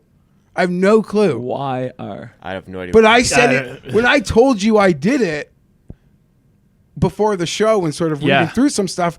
It took you a moment to even dawn on you why it was weird. I didn't even think about, because you said I say wide receiver YR. Yeah. And in my head, I just processed that as WR. Yeah. I don't know why, but so maybe the same I thing don't with know. Library. I don't. No. Yeah, it's weird. As a reminder, this show does run on comments. It's great for the YouTube algorithm. We love when you leave comments, so leave as many as possible. We do have a swag bag giveaway again this week. We're going to continue to give away one of these every single week on the show. This week's winner at Goats Fantasy. At Goats Fantasy. I will say it was a random draw, but I went back to see Goats Fantasy's comment from last week's show. He said, I will wear that merch every Tuesday for the rest of my life. I actually hope that's the case. Goats Fantasy, all you got to do is email us, circlesoff@thehammer.bet. Give us your address and sizing, and we will get you a swag bag with some Hammer stuff and some Betstamp stuff, one of the co-sponsors of this show as well. A reminder, if you do want to be entered to win a swag bag for next week, 3 things have to happen. Number 1, you have to be subbed to Circles Off here on YouTube. I'd kindly ask everyone to sub if possible. We're getting closer to 20K subs on this channel, which would be monumental for us. So if you haven't subbed yet, 54% of you who watched last week were not subbed. Please hit that subscribe button down below. Secondly, leave us a comment down below. Could be anything. Could be you saying you want the swag bag. Could be you saying something about the show today. Could be making fun of Jeff for his YR and Library. Could be whatever the hell you want. Just leave us a comment down below. And finally, the third thing you have to do is sign up for Kirk's Hammer. Kirk's Hammer? Yeah, go take a look at Kirk's Hammer. I've been looking every week. I usually look at Kirk's Hammer while I'm on the toilet, if I'm being completely honest. For those that don't know, that's the newsletter Kirk runs or releases weekly here at the Hammer Betting Network. We'll put the link down in the description below. I promise you, they're pretty good reads. I will say I haven't been disappointed yet. I actually think that the reaction has been better than I expected. I know. So same with me, because I think most people don't like you. Yeah, exactly. So I would just assume they would be shitting all over whatever you're writing. Yes. I actually have the exact same thought. Well, there we go. 3 things. Sub here, leave a comment. Sub to Kirk's Hammer. Link is down in the description below. Moving it along here. Us versus the books. Jacob, give us the background on this one. So for this one here, we're going back to the same conversation surrounding the us versus the bookies stuff. And we see on the screen here, we had a @UCapper Sports talk about this us versus the bookies mindset being dead. Don't really know a lot about this UCapper Sports guy, but essentially the conversation is influencers are trying to create this community, flashy, loud, and entertaining, and it's really a big group mindset to take down the books and to beat the books. The new wave of sports bettors want to believe this game leads to luxury cars, VIP tail, but the real success in this space isn't loud at all. It's quiet and disciplined. So a lot of differing takes here, but the point that UCapper Sports is trying to make is that the most profitable sports bettors are just worried about winning. They're not focused on flexing everything, which to a certain extent you can agree with, but there was a lot of different takes and a lot of different reactions on this one. Yeah, I mean, I do somewhat agree with that. I will say I'm a profitable sports bettor, and I'm also involved in the content space as well, which I'm certainly in like a very, very small percentage of people that is doing that nowadays. I believe every profitable sports bettor does things in different lights, so to speak. For example, like Spanky is very public nowadays. I think part of the reason for that is to get more accounts, and that's like part of the process. Yeah. We talked about us versus the bookies with Ariel Epstein's tweet last week, right? And I've reflected on this a little bit more because I very much used to have that mindset. And I think it's very much linked with being a rec sports bettor or someone who doesn't really understand sports betting to its full. Like if I think about when I used to work with Jeff a decade ago, we would sit around the office as a group. We could be getting closer to 15 years now, Rob. Early 2010s. But every day we would come in and we would sit and we would chat about what we were going to be betting. And we would bet with each other for the most part, right? Me, Jeff, Cam, our intern, Ryan Haynes, Eric Cohen. Like we used to sit around and chat, and it very much was that mindset. But then you reach the point, or at least I did, of like, okay, now I win, and now I realize that this is not how the ecosystem works at all. It's not us versus the bookies. It's me versus Kirk if we're both betting on the same sport in a large capacity. And I think that's where like, you can say that mindset is dead. I don't agree with it. I think in like the sharp community, it definitely is. It's not a thing. Never existed, really. But like us versus the bookies is like a brand like Book It, for example. That's the mindset, right? I mean, like it still very much exists. Okay, But you don't I think know the it's people at Book It are winning so, money like- on betting? Sure, but I mean, but that's the mindset. Is what I'm going. The pro is going to like just cringe so hard, but it's easy to do that too. So just take that for a warning. If you're a rec, Yeah. and you're like with your buddies, and like you're betting, you can afford to lose bets. Okay, like a rec who can afford to like have a bad run in an NFL season and doesn't even alter anything. Right. You have a shit day and your buddy hits like a great parlay or something, or hits his bets. It's totally normal to be like, oh, I gave him the money, but buddy, I'm happy you took it. Like, even if you're betting at different sports books, even if you're not even betting on the same markets in the same sport, like, I think sometimes the pro is like a bit over reading what that actually fucking means when it's us versus the books. Yeah. Like, I'm happy for my friends who won bets today, even if I lost my shirt. But this To me, that's what it means. Okay. But this guy is tweeting about being a winning sports bettor. He says, want instant gratification, don't know it's slow and steady, think that it's all luxury cars, but being truly profitable bettors are inflecting. Like, he's very much talking about serious winning sports bettors. And it's just not like it's you versus the books, but it's also you versus everyone else you betting versus- that sport.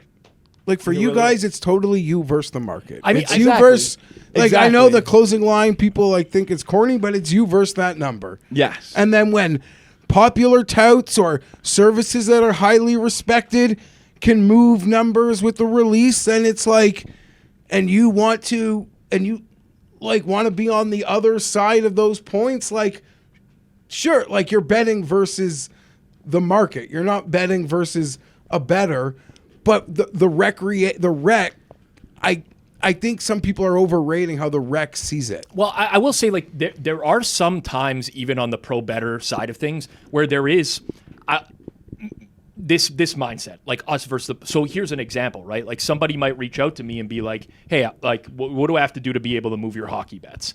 It's like, well, I don't really need you to move my hockey bets. The liquidity is not a problem, but you know, it might be like a really good tennis bettor. It's like, can I get in on your tennis action? And that's like kind of a way that we can work together to capitalize, and we're not stepping on each other's toes. You know what I'm getting? So there is situations where Kirk might reach out to me, I might reach out to him, of like, how can we help each other? But it's not a public type of mindset. I'm not posting pics every day. You know, we got to take down the books. I like that. It would almost be embarrassing for me to do that nowadays, because I just know that that's not how the ecosystem works. For sure. I think a lot of people who win betting work together, especially if they're doing different sports, but even the same sports. But like at the simplest level, let's say the Raptors open -1 and I want to bet it at 8 a.m. because that's when I think I can get enough liquidity.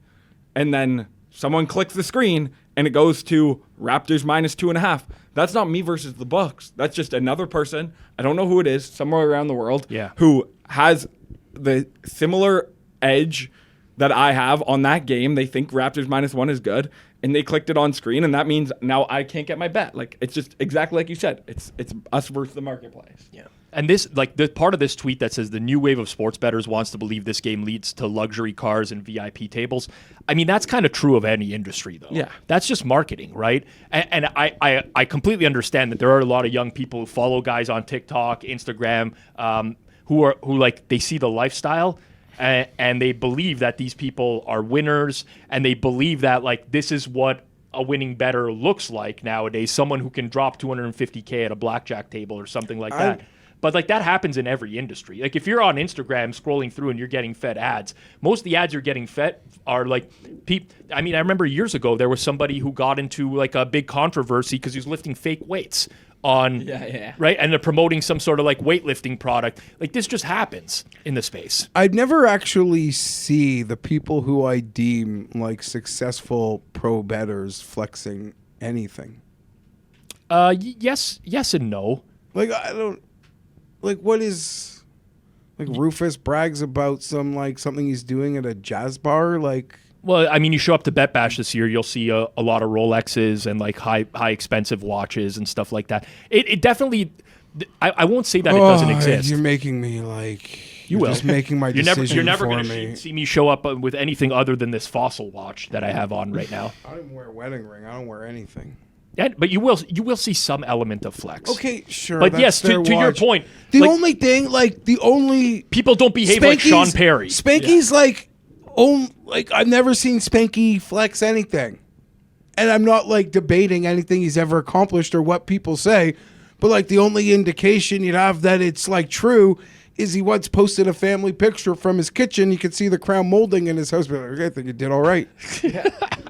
Like, but you don't see him. The only person I would argue would be like Whale Capper. He just does it by the backgrounds from where he's like doing his show from. I would say that of the successful sports bettors that I know, the vast majority of them, I'm just going to word this carefully, never seen are you trying flex to hide anything. their wealth rather than show the wealth. I've never seen you flex anything. I know you're a pretty modest guy to begin with. You don't have fancy tastes, at least not that I know of. I'm sure you. The keg. Yeah, sure, but I'm just saying, like I don't know. Yeah, I don't. What? Jeff, I just live my life, man. Honestly, people can formulate their own opinions, but yeah, I don't like. I've never seen you clout chase anything. Maybe I'm wrong, but give me. I don't know. I'm sure people can point to some examples. No, but like here, I'm on this thing, or I got this because of gambling, or like I've never seen you do that. Maybe I'm forgetting or being biased, but maybe you know of something. And you're like, I don't want to out myself. I have posted some big tickets before. Like I've posted like a 100K win on Bryson DeChambeau, and like I've posted. I don't do those anymore, but those are like out of spite though. Like somebody calls you out on a bad day. I did post Sorry, I'm talking more of like lifestyle things than like an actual like I was right about the bet. Yeah, because that stuff doesn't matter to me. Yeah, that's what I mean. You're very modest. You have like, I live the life I want to live. I do what I want to do. Zero vanity. Yeah.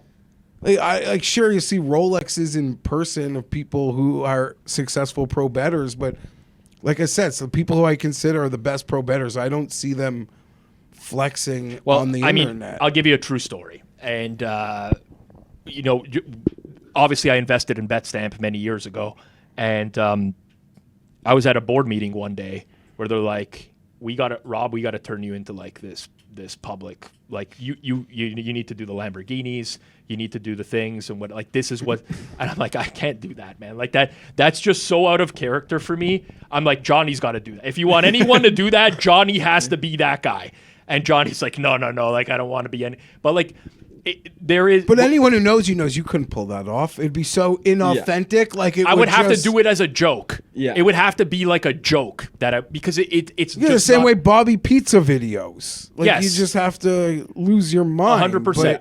But that was like, well, what are we going to do? Like everybody's doing this nowadays. Like we're in this same space. We have to compete with these people who are like, showing videos of them playing, roulette and I don't play like fucking high roller roulette. I like to gamble. If you'll see me buy in like 3 to 5K at a craps table, but like I don't want to lose fucking 50K playing craps in one night. That's not in my opinion, just to be an internet persona. No, definitely not. All right, keeping it moving. I want to see what their kitchens look like. Mike? That's a good sign. Sure. Oh, buddy, you could. Let me see let me see your fridge and your oven. I'll be able to figure it out. Well, we'll move next. We got Jeff Rosa up again on Circle Back here. If you don't know much about Jeff Rosa, he's a college basketball bettor, runs a dub club and a paid Discord. He got really hot last year betting college basketball. So like many before him, that led to him selling picks. It's very clear that the sharpest bettors aren't exactly fans of his. I think Kirk is included in that one. But I don't know him too well, but he doesn't come off as great in these tweets. So he had a very well documented, very poor start to the March Madness festivities. And guys like even Shady Beeve or on another online capper were poking fun at him. And Rosa came up with this tweet amidst the bad run saying, "I'm convinced that knowing less ball equates to more success betting March Madness."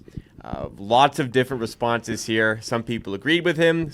That's saying overanalyzing teams can lead to bad bets. While trust in numbers and market movement is a better approach, but the sharp community absolutely cooked him for this one.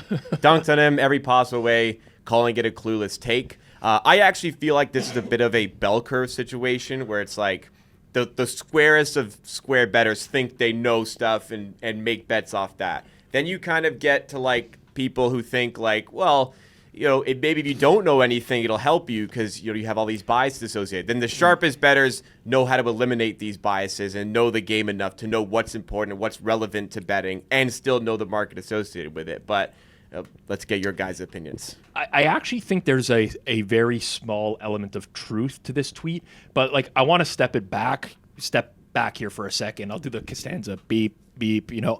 This is a cope-filled tweet. Yeah. Right? This is, I'm having a bad March Madness. I need to rationalize why I'm having a bad March Madness. He didn't say more success betting college basketball. He's just highlighted this particular tournament where he thinks that having less ball knowledge equates to more success betting. So first and foremost, cope-filled tweet.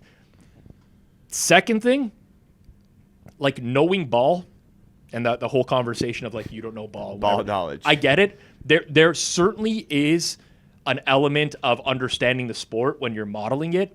But like, to me, it sounds like really, I kind of harp on the same point over and over.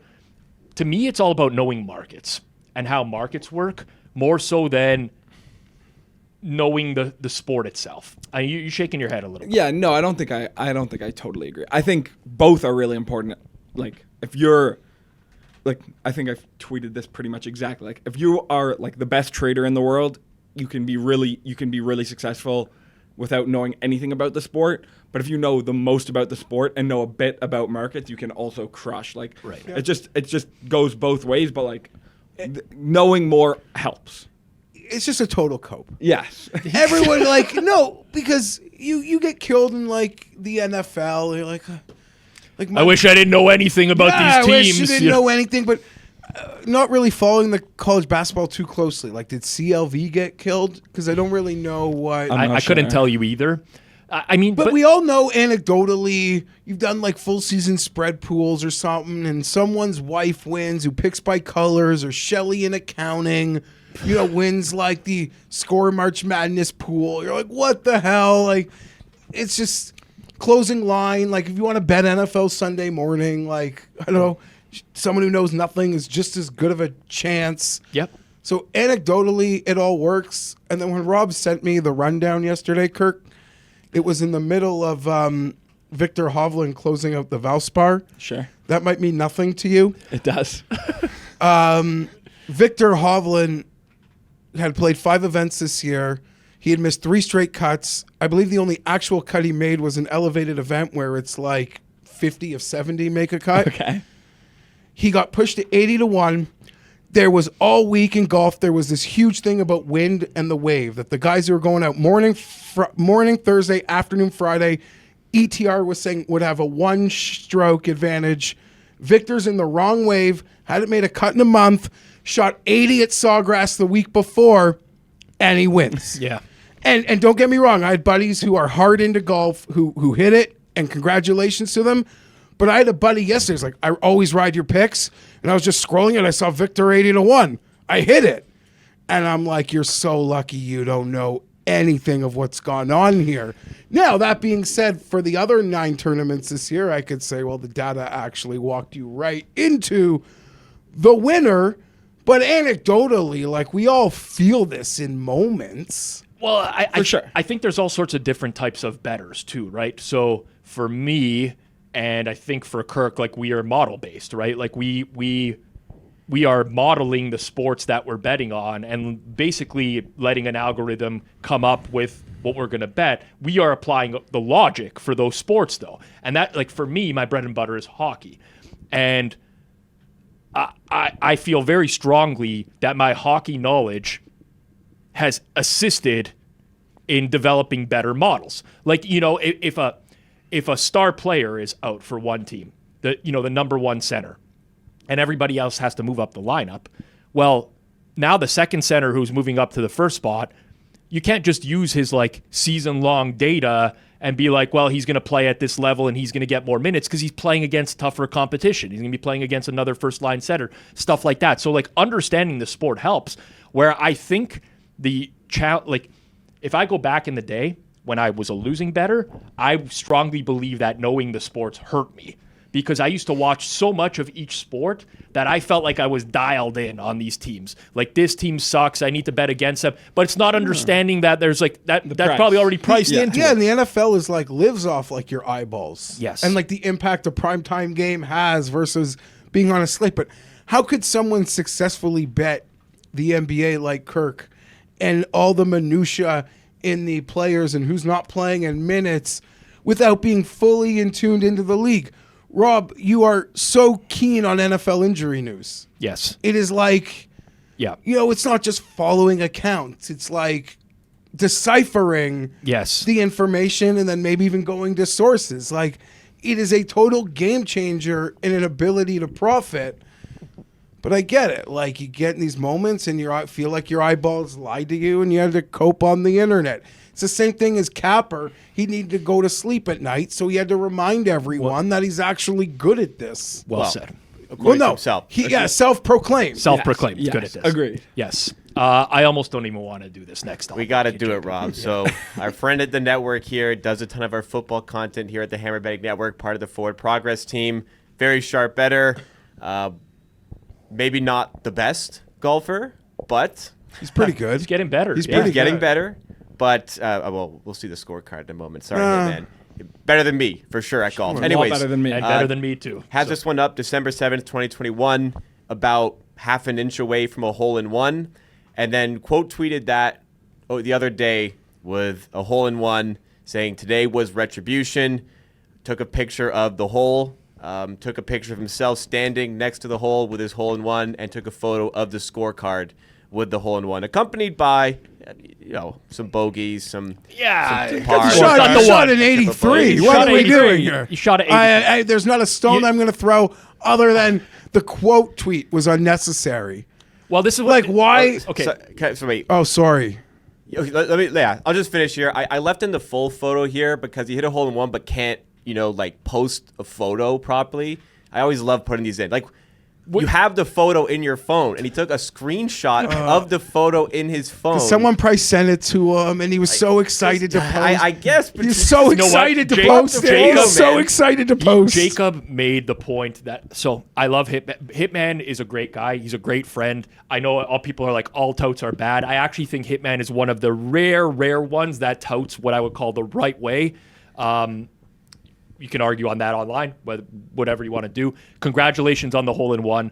I fucking hated this in real time, not going to lie, because there's a sense of competition amongst like golfers that we might not do this in our life. And rather than being happy that a friend did it, someone who loves golf, I'm like, oh, fuck. Yeah, Like, No, it the goes both ways. The people that follow him, sorry, the one last thing here. The people that follow Hitman were like, oh my God, congratulations, hole in one. The people that are like friends with Hitman went, fuck you. Couldn't have That's happened it. to a worse person, It's- bastard. It's like the diagram of how close are we is my ability to be happy for you.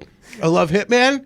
Know him via the internet. I've never met him in real life, so I could only be happy. A true friend, you're like grinning through your. It's like it's like it's a meme all over it, but no smiles. the one noticeable thing for me was, if we could just go back one slide here, Hitman's got to be the worst content creator on the face of the earth. Like, every time I've seen someone hit a hole in one before, they know it went in off the tee, usually. They like record themselves in the cart, like going up to the hole. You're not even karting. People are recording you because you're running. Picking the ball up. Like this happened in Turks and Caicos. I think he said he was playing with 3 other randoms or whatever. But dude, like ask someone to record a video of you picking the ball out of the hole or whatever. It's just him standing, like holding the flag, he's got the ball in his hand. I get it, but like the whole thing, it was just like I'm like. The hole-in-one with randos. It's not. No, listen. I like to golf alone a lot, Rob. Oh, same. My schedule actually just relative, and I just like to get out there. But the biggest fear in life is like you just put that on the nose, and you're like, don't go in. You know what? This is on the nose. Not that it's ever going in, but it's literally like the greatest. No, I guess I'm lucky enough to not have a real fear, but it's truly like a life fear to hit that hole in one like alone. What about the life fear of hitting out of bounds on a par 3 and then re-teeing and having it go in to par? Yeah, it's not a hole in one. I know. I did that last year. It's just really depressing. It's like I actually will never re-tee. I will never re-tee on a par 3 again. I don't give a shit about the rules of golf. I'm going and dropping the ball wherever it went out of bounds. But when you're playing with the randoms, this is where I'm going to defend Hitman. They're not like instinctively doing the legwork for you. No, but like, so if you're they golfing, gotta be just as excited, dude. No, like they just watch a hole in one on. They course. don't fucking know you. You're golfing with your buddies. I was in a foursome where another guy hit a hole in one before, and he didn't know any of us in the foursome, and we were fucking jacked for him. Like, it's a really exciting thing to see. And we just did the thing before where like the closer you are to someone, you're less happy. But if you're actually there in person, the adrenaline of it makes you happy. Like seeing it in real life, where even if it's like this guy clipped me getting it before me, you enjoy it. And if your buddy's doing it, like you break out your phone to catch him. It's not his job. Yes. It's the job of like your friends to now get to you. document the entire thing. Document you, like maybe you're running. Yep. You're doing something. So I kind of give him some grace in like it wasn't the perfect duck video or something. But this picture just makes, I don't know. It just makes me laugh. There's two things. We haven't gotten to one of them yet, and people are probably like, "Have you not mentioned it?" I don't know the retribution thing. Like it sucks you missed by an inch 4 years ago. Yeah. But I don't. I would have never that. documented that. Yeah. Well, not that it's like documented parring on a not par that it's 3. something to be embarrassed of, but it also just shows that like not only do you play with the yellow ball, but you were playing with the orange ball. Yeah, the colored balls. And you could see it's a Callaway, so it's like probably a good. Yeah. It's not like a garbage ball. As somebody that with could have shit been one he eyes- found in the woods for sure. Oh, the only time I'm hitting a ball, I got a few yellows. I don't mind them, and sometimes you're spraying it, so you kind of like help me find you. Yeah. But the only time I'll resort to orange is when like you're pretty much the bag is bare, and it's like I got this fucking orange. I have to disagree. I have terrible eyes. Like when I hit it more than 50 yards, I just completely lose the ball, and I have to tell my friends like, you got to watch my tee shot. Yeah, So I'm in the same boat as you. So I can't highlighter see ball that. would actually do me well. I get No, but they're not Hitman is- easier to see. They're not they not? easier to see. In the Well, I have no fall, they're experience. harder. Yeah, I agree with because you. you lose them in the leaves enough. off Fucking the leaves. fairway. Yeah. They're impossible I in need the fall. the soccer ball design ones that have. I don't mind those. I credit to Hitman, who's clearly like a regular off-color ball guy. Like that is his That's shit. his got the yellow like ball the in this guys one. he golfs with. No, Hitman doesn't play the white ball. Interesting. Credit though. You were upset, really? I will say my first reaction was not positive. It's envy. It's I'm envy. over it now, definitely. But like my first because by the I'm way, more envious I got the alert. If you recall how this happened, me and Hitman used the same app to track our scores. It's called the Grint. So I got the alert that he aced it, and now I've gotten many of those alerts before where people have fucked up and they actually just skipped ahead to the next hole, and it looks like they put a 1 in by accident, and they went and corrected it. But I posted it in our Forward Progress group chat. And that's when he was like, yes, it actually did happen. And my first reaction was like, fuck. piece of shit. I'm just not going to hear the end of this. I will not hear the end of this. He can always hold that above me, and we both love the sport pretty equally. So And I'm not gonna lie, like I'm not jealous of the hole-in-one. I'm just jealous of him golfing. Yeah. Period. yeah. That's is true. It looked like a very nice That's true. location That's as a well. great point. MLB season can be a huge grind. You got 6 months, 2,400 plus games, endless betting opportunities. But if you're not working with the right tools, it's very easy to fail. I'm a co-owner of Betstamp, and that's where Betstamp Pro comes in. It's built specifically for bettors who thrive in high volume markets, tracking inefficiencies in real time across main markets, prop markets, and derivative markets. Here's what makes Betstamp Pro elite. It has an unmatched prop market coverage. You can find inefficiencies before the line moves across 40 plus unique prop and derivative markets. It has a data-backed true line. It's built from 5+ years of historical MLB player prop data, and it shapes the most accurate market-based line. And there are hidden scalable edges as well. Last season, early access users spotted repeatable plays long before the market adjusted, like soft strikeout lines at 2.5 that were routinely priced wrong. Opening day is almost here, and access to MLB data like this is very scarce.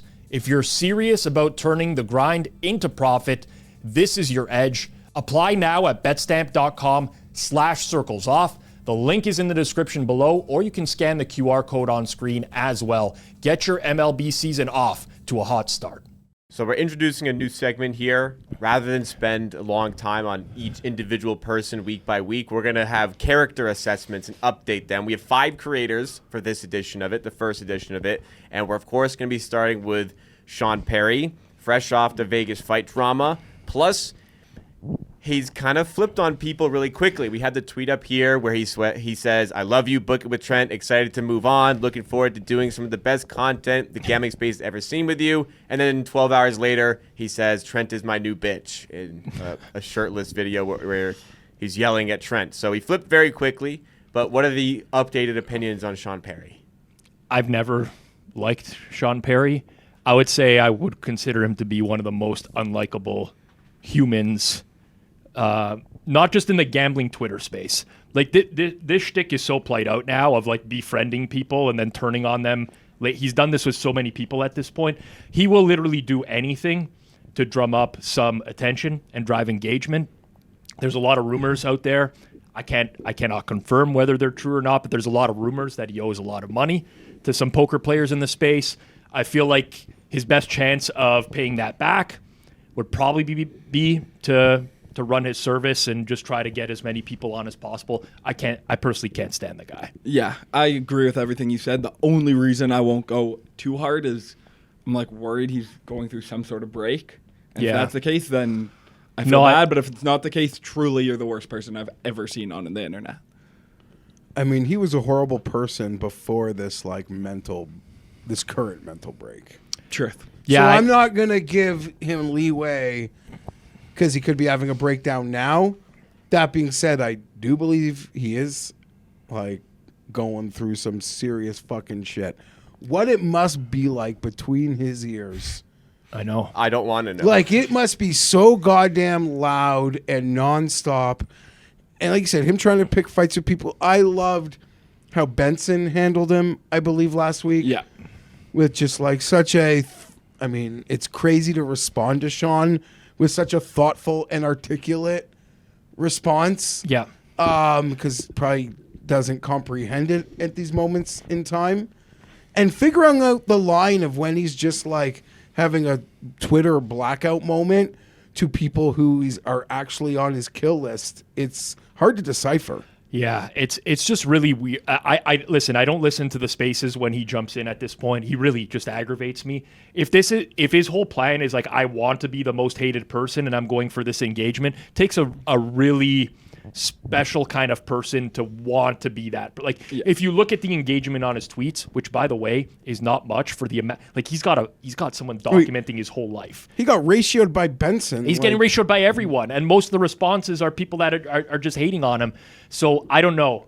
He's leaning into this.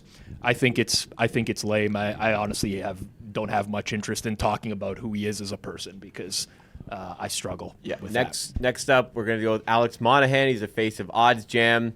For that reason, he rubbed some people the wrong way, but he posted this video where he's with, I think it's a neighbor's child, but it could just be a friend, neighbor's kid, and asked her to pick a 3-leg parlay going through like random college teams, asking her to pick one to build a parlay. And a lot of people reacted very harshly to this video.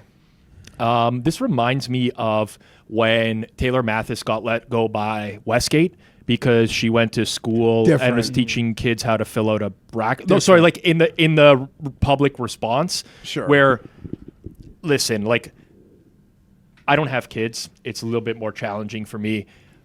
I think this is like lame content, like really, really lame content. I also don't think it's as damaging as a lot of people think it is. Yeah, I just feel like it's cringe more than It's just boring and cringe. I will draw the line in the Mathis comparison, not to pick on her, but that's a room full of other people's children. And I get why the school, or it only takes 1 or 2 annoying moms, and then your shit's just blown up. This is like clearly the parent is right there engaged with this. So it's not just like you send your kids to school, you're like handing them off. Yeah. Right? Yeah. He This wasn't is- like waiting outside of school showing kids part Yeah, this is like the family friend. But the school seems thing like- with Taylor was like she had them fill out brackets. Yeah, it's so and she blown never out. posted it No, publicly. and way blown out of proportion. Yeah. But I just mean like I could see why Yeah. the school board in 2022 didn't like that. Yeah. That's all. Listen, but it's just boring, cringe. I've never been a Monahan guy personally. There's a lot more reasons you can like not like Monahan. Yeah, that's 'cause his exactly what I was neighbor's gonna get kid at. Yes. made this video. It's like it's just cringy engagement farming. But this time of year, it plays. It's like low hanging fruit content. Yep. Next one is Amanda Vance. Posted a picture of the breakfast that she made for Elf. Just overall, any interest from the date story with Elf? And I'm a big breakfast guy, so like, what do you guys rate this breakfast here? There's scrambled eggs, bacon, and strawberry on a paper plate in her own house, serving the guest on a paper plate. I don't know about the paper plate, but like the breakfast, listen, that's not the way I would cook my bacon, but that's fine. if Like a you got woman- someone staying over, you could cook. I mean, the thing, Amanda Vance to me is like the perfect metaphor for gambling Twitter. And when I say that, it's like over-promising, under-delivering. Like it's the whole shtick to me. I'm so done with it at this point, right? Like just honestly, Elf realized she needs him way more than he needs her. Well, like you said, And don't every get me time wrong- she's on, the views go up. If I was 24 years old and looking for the nookie, like I could be simping.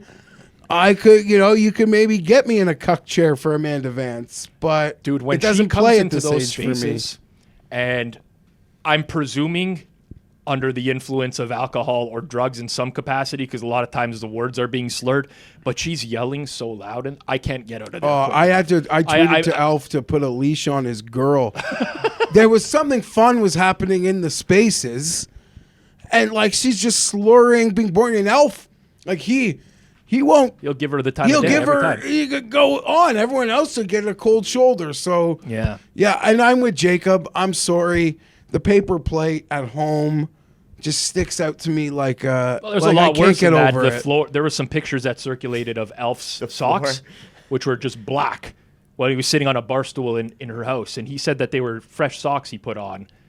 So the floors were apparently very Elf's dirty. been on like a lot of vacations. Yeah. I'm not going to throw shade at her cleanliness because I feel like it's unwarranted. Yeah, I'd argue the guy that was like plane hopping in Vegas probably hadn't cleaned his fucking socks. Yeah. Before I'm gonna there's a lot of things, much like Monahan, could railroad Vance for. The floors, like that's not where I'm going. Listen, again, not. I just find her extremely, extremely annoying. Like it's like her voice to me is like nails on a chalkboard now when I hear it, and like the amount of times I'll be listening to a space or even participating, and then she just jumps in with like a random comment that steers the conversation. She's got an issue. It's brutal. I've said this before about other people. I've now heard her enough where it applies to her. Yeah. It's brutal. She assumes that we need to like respect her, like she's running a successful company, Right. Yeah. or like that I need to show respect to some like girl boss who's like, works for some ad agency with like a team of 12 people under her. Like, no, I know. I'm with you. I don't need to show you that level of fucking respect. Agreed. And it's not presumed, because it's not like, People if you earn earn respect it in this space. I'll give it. Yeah. You don't earn respect by creating an influencer event where you go to a hockey game in Florida with Elf and promise to do a Twitter Spaces afterwards with him and then fall asleep on your bed and like not do it again. Yeah. How many times has this girl promised? This is the second time now. Yeah. Anyways, I'm actually so done with the whole Amanda Van stuff. I'm really. But that's it's a joke I made earlier. It's like there's the show that I'm hoping Elf will give us. There's the show he is giving us. Yeah. And some of it I can put up with, and he can hit the home runs like the fight, which give him a lot of equity. Yeah. Gives him a lot of equity. But that Vance shit, it's like I don't want to watch TV with my wife. Yeah. We're not watching the same fucking shows. All right. Next, we go to Matt Zilbert again. One of his most recent videos giving out a pick. He lit up a Prince. cigarette mid sentence almost. But overall, Matt Zilbert known for trying to stir up shit in people's comments. Infamously replied to one of Eric Eager, who works in the front office of the Carolina Panthers now, and replied under one of his tweets recently saying, "What's your record this year?" Calling him a fraud, essentially, even though he's not betting and works in the NFL. But just known in the space for stirring up shit unnecessarily. But the question now is, has his image turned around for you guys? Yeah. For me, on. he gets more hate, I feel, than anyone in the space. By the way, I understand it. Yeah. I used to hate Matt Zilbert. I just found him so annoying. And certainly my opinion has changed now that he doesn't ask me every day for my verified record, documented record. He himself doesn't have one either. I'm completely in Zilbert's corner now at this point. I find him very entertaining. These promo videos he's doing for his Deadspin articles where he's hyping it up and then he lights up the cigarette. I don't know why. I cannot explain why I find this funny. I just find it so funny that he has this way to agitate so many different people. And honestly, when you just get to the root of what he's saying, he just wants to like clean up the space. I don't know if I'm with you here. I'm standing by my Oppenheimer He's like a take. dude You're gonna who's wake like- up like Oppenheimer, wondering what you've created. He's walking on the beach trying to like pick some plastics up. Like he's yelling at people. But he's also like "Clean dropping the your plastics garbage." like a mile down the road. No, when plastics are falling out of his bag, Right, he's right. cleaning them That- up. I don't know what it is, man. I've come full circle on Matt Zilbert. I find him fucking hilarious. I think it's so funny the way that he can just agitate everyone. I don't know. Yeah, like I don't know. I still have him muted, so like I just haven't really seen this change. I just know he still replies to my tweets because I see muted tweet has replied. Last one we're going to go through here is, of course, GRP wins, George Riley Panagakis. I don't know if he needs an introduction because we talk about him so much, but one of his recent tweets that I just bet 500 on the Caesars app, LA Clippers at 40-1 to win the Western Conference. And then afterwards, same tweet, brackets. I just realized, you know what he was probably doing? He was probably typing this and went, wait, I just realized. He actually realized as he was typing it. I hope this is including the playoffs, not just the regular season, question mark. He's betting $500. What did we establish his bankroll? Not his bankroll. Net his worth. Net worth was $50,000. Something like so that. 500 is a significant chunk for him to be betting in this scenario. And he doesn't even know what he's betting on. Doesn't know the terms. Jeff, you had a good reply saying, if I'm going to be spending $100 per pick, you better be on your game and not like this. If I'm paying Western Union fees this summer Yeah. or this football season, we can't have this. George is a goddamn king. Is the George stick played out? No, You still like it. Yeah, no, I assumed you not would a say chance. It's not played out. Yes. Buddy, draft season's coming. Future season's coming. Comeback player of the year market. Without fail, NFL if we talk offseason. about him on this show and we clip it, He will quote tweet it every single Good. time. He quote tweets the release of this show every week, saying it's like must watch. It's really hard for me. What does he charge? Do you know, Rob? Do you know- $100 in Western Union? Rob, I swear to you, where does he live in Ohio? Is it near Canton? Do you know? No, he lives in Illinois. Oh. He lives in Why Illinois. do I think he lived in Illinois? Rivers, Illinois. Yeah. That makes sense. So, The same way you say Amanda Vance comes on Elf Spaces and there's like an army of simps that Yeah. run in there. Yeah. That's me when George is on. Yeah. Okay? He does. Listen, I he does. cannot goddamn resist. And the trick is he's so goddamn authentic. I was You going to could say think he's so goddamn horny. That's what makes me laugh all Whatever. the time. He's got like the biggest horn I sent dog him a tweets message. around. such a Kai's boomer. mom. He's just a Kai's boomer, mom man. is dating Tiger. Oh, I saw that. Tiger putting out a tweet saying he's dating Don Jr.'s ex, asking us to Respect his privacy. privacy. Is all-time hilarious. But because he likes McEnany's sister. Yeah. So I was like, George, it's Kai's mom.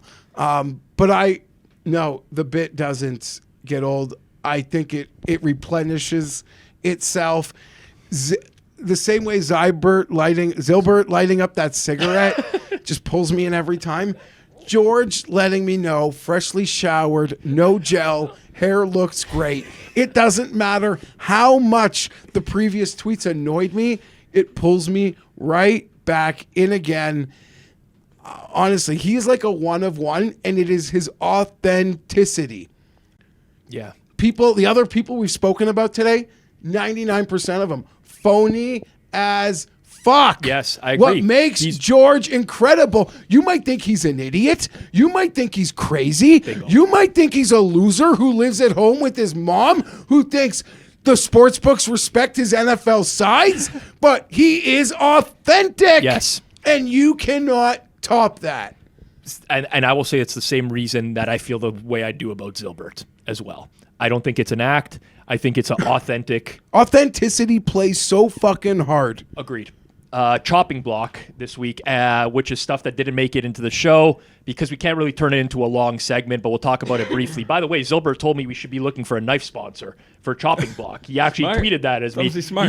He's thinking about the gears are running in his head. What do we got, Jacob, for chopping block? we got to motor through these because we've been running a little bit long, but it opens up. Rob, you were watching the Leafs game after Jason supposedly said he was too sick to do any content, and while you're watching the Leafs game, who pops up on screen but takes by Jay?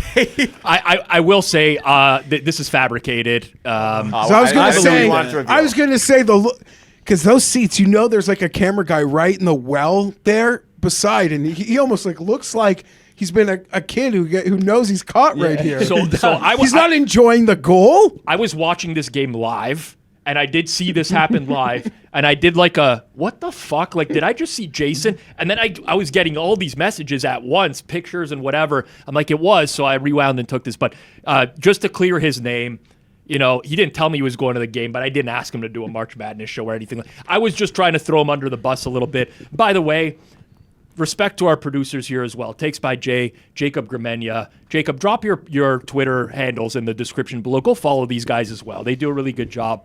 And Jason's good. The nicest thing I've ever heard you say Yeah. about Jason. Yes, well, I mean, yeah, I did. I've reamed them out several times over the years. So Got to be nice to the guy. He's got good hockey seats. there you go. I was gonna say I knew this was fake right away because like if I was at the Leafs game and Rob wanted to, I'd just say I'm going to the Leafs game, so I can't, and you'd be fine with Okay, that. first and foremost, just why this lie is truly believable. He's got- Jason would lie to me about that. Okay, I would. He would okay, not. Fair enough. So and second of all, he would not. He tell you he's sick? This is like a classic George Costanza moment, right? Where you'd get caught. Yes, he would tell me he's sick, and then like And not he even would think be on about screen. Oh, 100%. Like 100%. it is. So that's why I think it was so believable for people. If I had clearly good Leafs tickets, I'd say to your face, Rob, I can't work because I'm going to the Leafs game. Yeah. It's simple. Next one was Flup. It was Chris Deerkiss who posted the settlement of his bet with NBA Green Beans, where Chris had will Bronny James score 50-plus points in the 2025 regular season. He had the yes. Bronny had a 17-point game last week, ended up cashing for Chris. and it brought this great moment where two prominent gambling Twitter users going at each other on a bet, and produces this. We need to see more of this. That's actually one of the nice things about exchanges is that you can bet with someone else, and by process, I mean, people say it out loud, they post their tickets. You can figure out you're on the opposite side of someone. I love that. It's been great for the spaces. Yes. I've never played on an exchange before, but I love it. I like the concept of it. I think it's great. I will say, what I love about this is I actually really like Flup a lot. We've interviewed him on Circles Off here on this channel before. He's a really nice guy. The spaces for 1 month was Brett reminding him of how bad that bet was. Wait, so the week got worse for Brett? Oh, yeah. Yeah. But he has made it known on every single space that Bronny is not getting there. It's free money, this and that. Has he posted any, has he given an official statement? Yeah, since this? he acknowledged that he got good win. There's nothing else you can do. It's true. He loves a bet. You get got. Yeah. It is what it is. Exactly. But yeah, people, that's as good as a fight to me. Yeah. But not actually. Next one we brought up is Scotty Scheffler's selection for the Masters meal. Jeff, maybe you could clear this up, but the winner of the previous Masters picks the full menu for a dinner for all the previous champions for the next year. Simple. Is that correct? Yeah. So list of the items here for appetizer: cheeseburger sliders, firecracker, shrimp, and then meatball. It was ravioli bites. First course, Texas style chili. Main course, either wood fried cowboy ribeye or blackened redfish, and then to finish it off, a warm chocolate chip skillet cookie. Yeah, it's a banger of a menu. Yeah, great menu. Anytime you the appetizers are borderline children's menu, and there's a cookie. I don't even care what your main course is. I will gorge. Let alone the main course seems. I may not make it to the main course. Fantastic. I will say I'm not.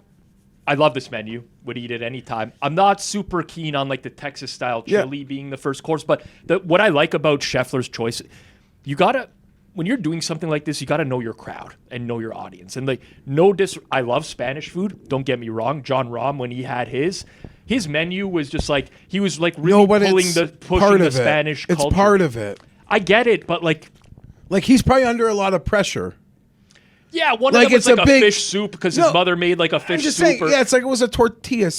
Yeah, okay. Whatever, that's a normal Spanish. Okay. I'm just saying, it's like it's like when you win and you're from not American. I feel like there's a lot of pressure for you to represent your home country. Obviously, Hideki did a lot of Japanese. Yeah, he did Wagyu. Okay, you know Wagyu steak, which the players. I think Loved. Scotty Scheffler said that's the best steak I've ever had. Well, of course, it's Wagyu. No disrespect to American chefs, but this is the best steak I've ever had. So, all right, fair enough. I think you've made some good points. I just remember looking at the John Rahm menu.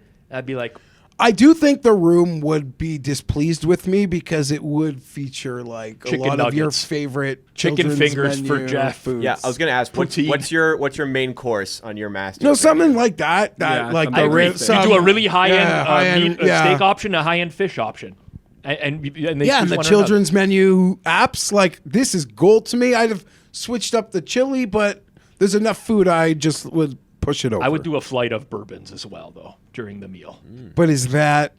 I don't know. Would it They appear probably on the wouldn't menu? list that on this. I think it would be part of my dinner, though, would be a prerequisite that we're doing a flight of bourbons for each person. And golf Twitter goes nuts for the picture. Yeah. The champions picture. Yeah.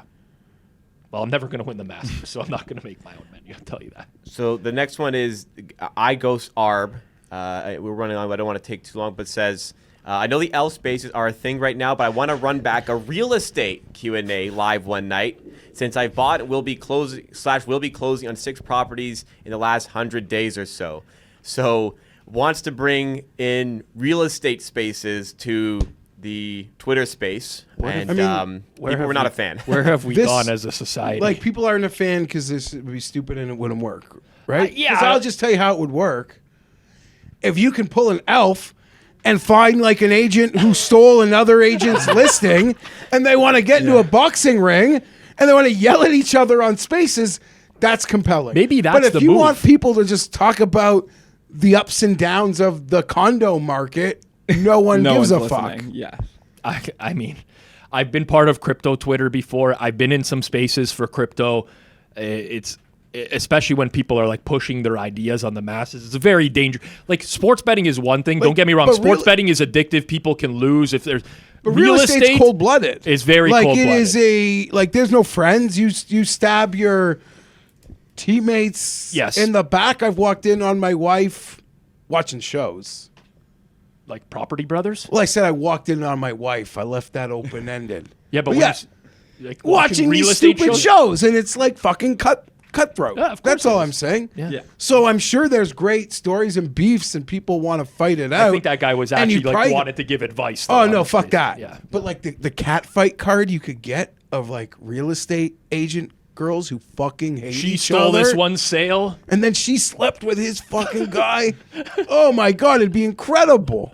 So maybe it would work. Yeah, but not in the context that he yes. thinks this info service, info not for info sharing. Yes. Yes. Last one, ROI guy 123 tweeted about DraftKings Sportsbook introducing a new feature where it automatically suggests a parlay based on your selections, but people described it as a total pain because you can accidentally click on it. But what do you think about sportsbooks pushing stuff to really pushing SGPs and pushing you to bet additional things? I get it. I hate this stuff. So, by the way, I don't have any DK accounts right now, so I have not seen this, and I've not accidentally clicked on it, which, by the way, would be super fucking annoying if you're constantly. I just hate the idea of sportsbooks pushing features that just benefit their hold, rather than And don't make the product better at all. exactly like. I don't know what are there people out there there's like this is a real appetite for them, like they go in and put in their own bets and it's like, by the way, you can parlay, like do those people exist? Like I don't Netflix recommends. This is so dumb. It is ridiculous, but I'd say if DraftKings wanted to curate to me and just make my homepage every time I Noah log Gray in. receptions, Noah Recent, Gray first TD. the current Ludwig Aberg outright odd to win that week, I would actually appreciate. But that's Yeah, very that's not a different. bad That's a great product feature. Like when me, Kirk, and you log in this example, DraftKings, we should not get the same homepage, each Yes, one of us. that's true. That's we a should good get a point. homepage tailored to our betting habits. We're not really there But yet. it shouldn't be like this. No, this Yes, sucks, exactly. dude. This sucks. This is horrible. But what you're saying is true. Yes. Agreed. Dude, I log into sites during the day and they're serving up like live Swedish soccer. Yeah. I've never made a live Swedish soccer bet in my life. What the fuck Yeah. is this? You know where I'm going to navigate to. Just let me get there quicker. That's a great product feature. This is not. This is great if you want to try to generate some more hold. It's just a nuisance and annoying. That's what I hate about that. That's what I hate about And predatory. Yes, in a way as well. All right. I signaled a big announcement for this week. Things are changing a little bit on Circles Off here. So I listened to a lot of feedback, and sometimes you might think it goes unnoticed. It doesn't. We evaluate everything we're doing. So this week is the first week where we're going to be on a new schedule. This is our Tuesday show, Circle Back. That's not changing. Same group, Circle Back. Occasionally Takes by Jay will be here in studio with us as well. We're moving our Circles Off regular interviews just earlier in the day. So instead of coming out Thursdays at 4 p.m. Eastern, they're coming out at 8 a.m. Eastern. That way you have a chance to listen to it in the morning on the way to work, things of that nature, released in video and audio as well. But finally, we are launching a second weekly edition of Circle Back, which will come out Friday mornings, 8 a.m. Eastern time. So we'll have 2 Circle Backs a week. They'll be a little bit shorter. You're not always going to get a 2-hour episode from us on the Tuesday edition, but the Friday edition will feature Jacob as our host, joined by Uncle K, Joey Kanish, who appeared in studio here a few weeks ago, got some very positive feedback, Chris Dierkes, Flup, at Flup No Lied on Twitter, who we featured in the show very prominently before, and third, Jeff Nadeau as well. So Friday edition, 8 a.m. Eastern time. Make sure you turn on your notifications here. Brand new cast. And we're just going to play off it back and forth each week. We want to give you more different takes. We want to be able to talk about things as they happen rather than waiting a full week as well. So 2 Circle Backs a week, our regular Circles Off coming out on Thursday mornings. And that's going to do it. And hopefully you tune in for that. Make sure you're subbed here on Circles Off. Make sure you smash that thumbs up Let us know you like the content. And, of course, leave us comments down below. We do have the swag giveaway as well. Make sure you're subbed and you subscribe to Kirk's Hammer as well, which you can do down in the description below. We'll catch you later on here on Circles Off. Peace out.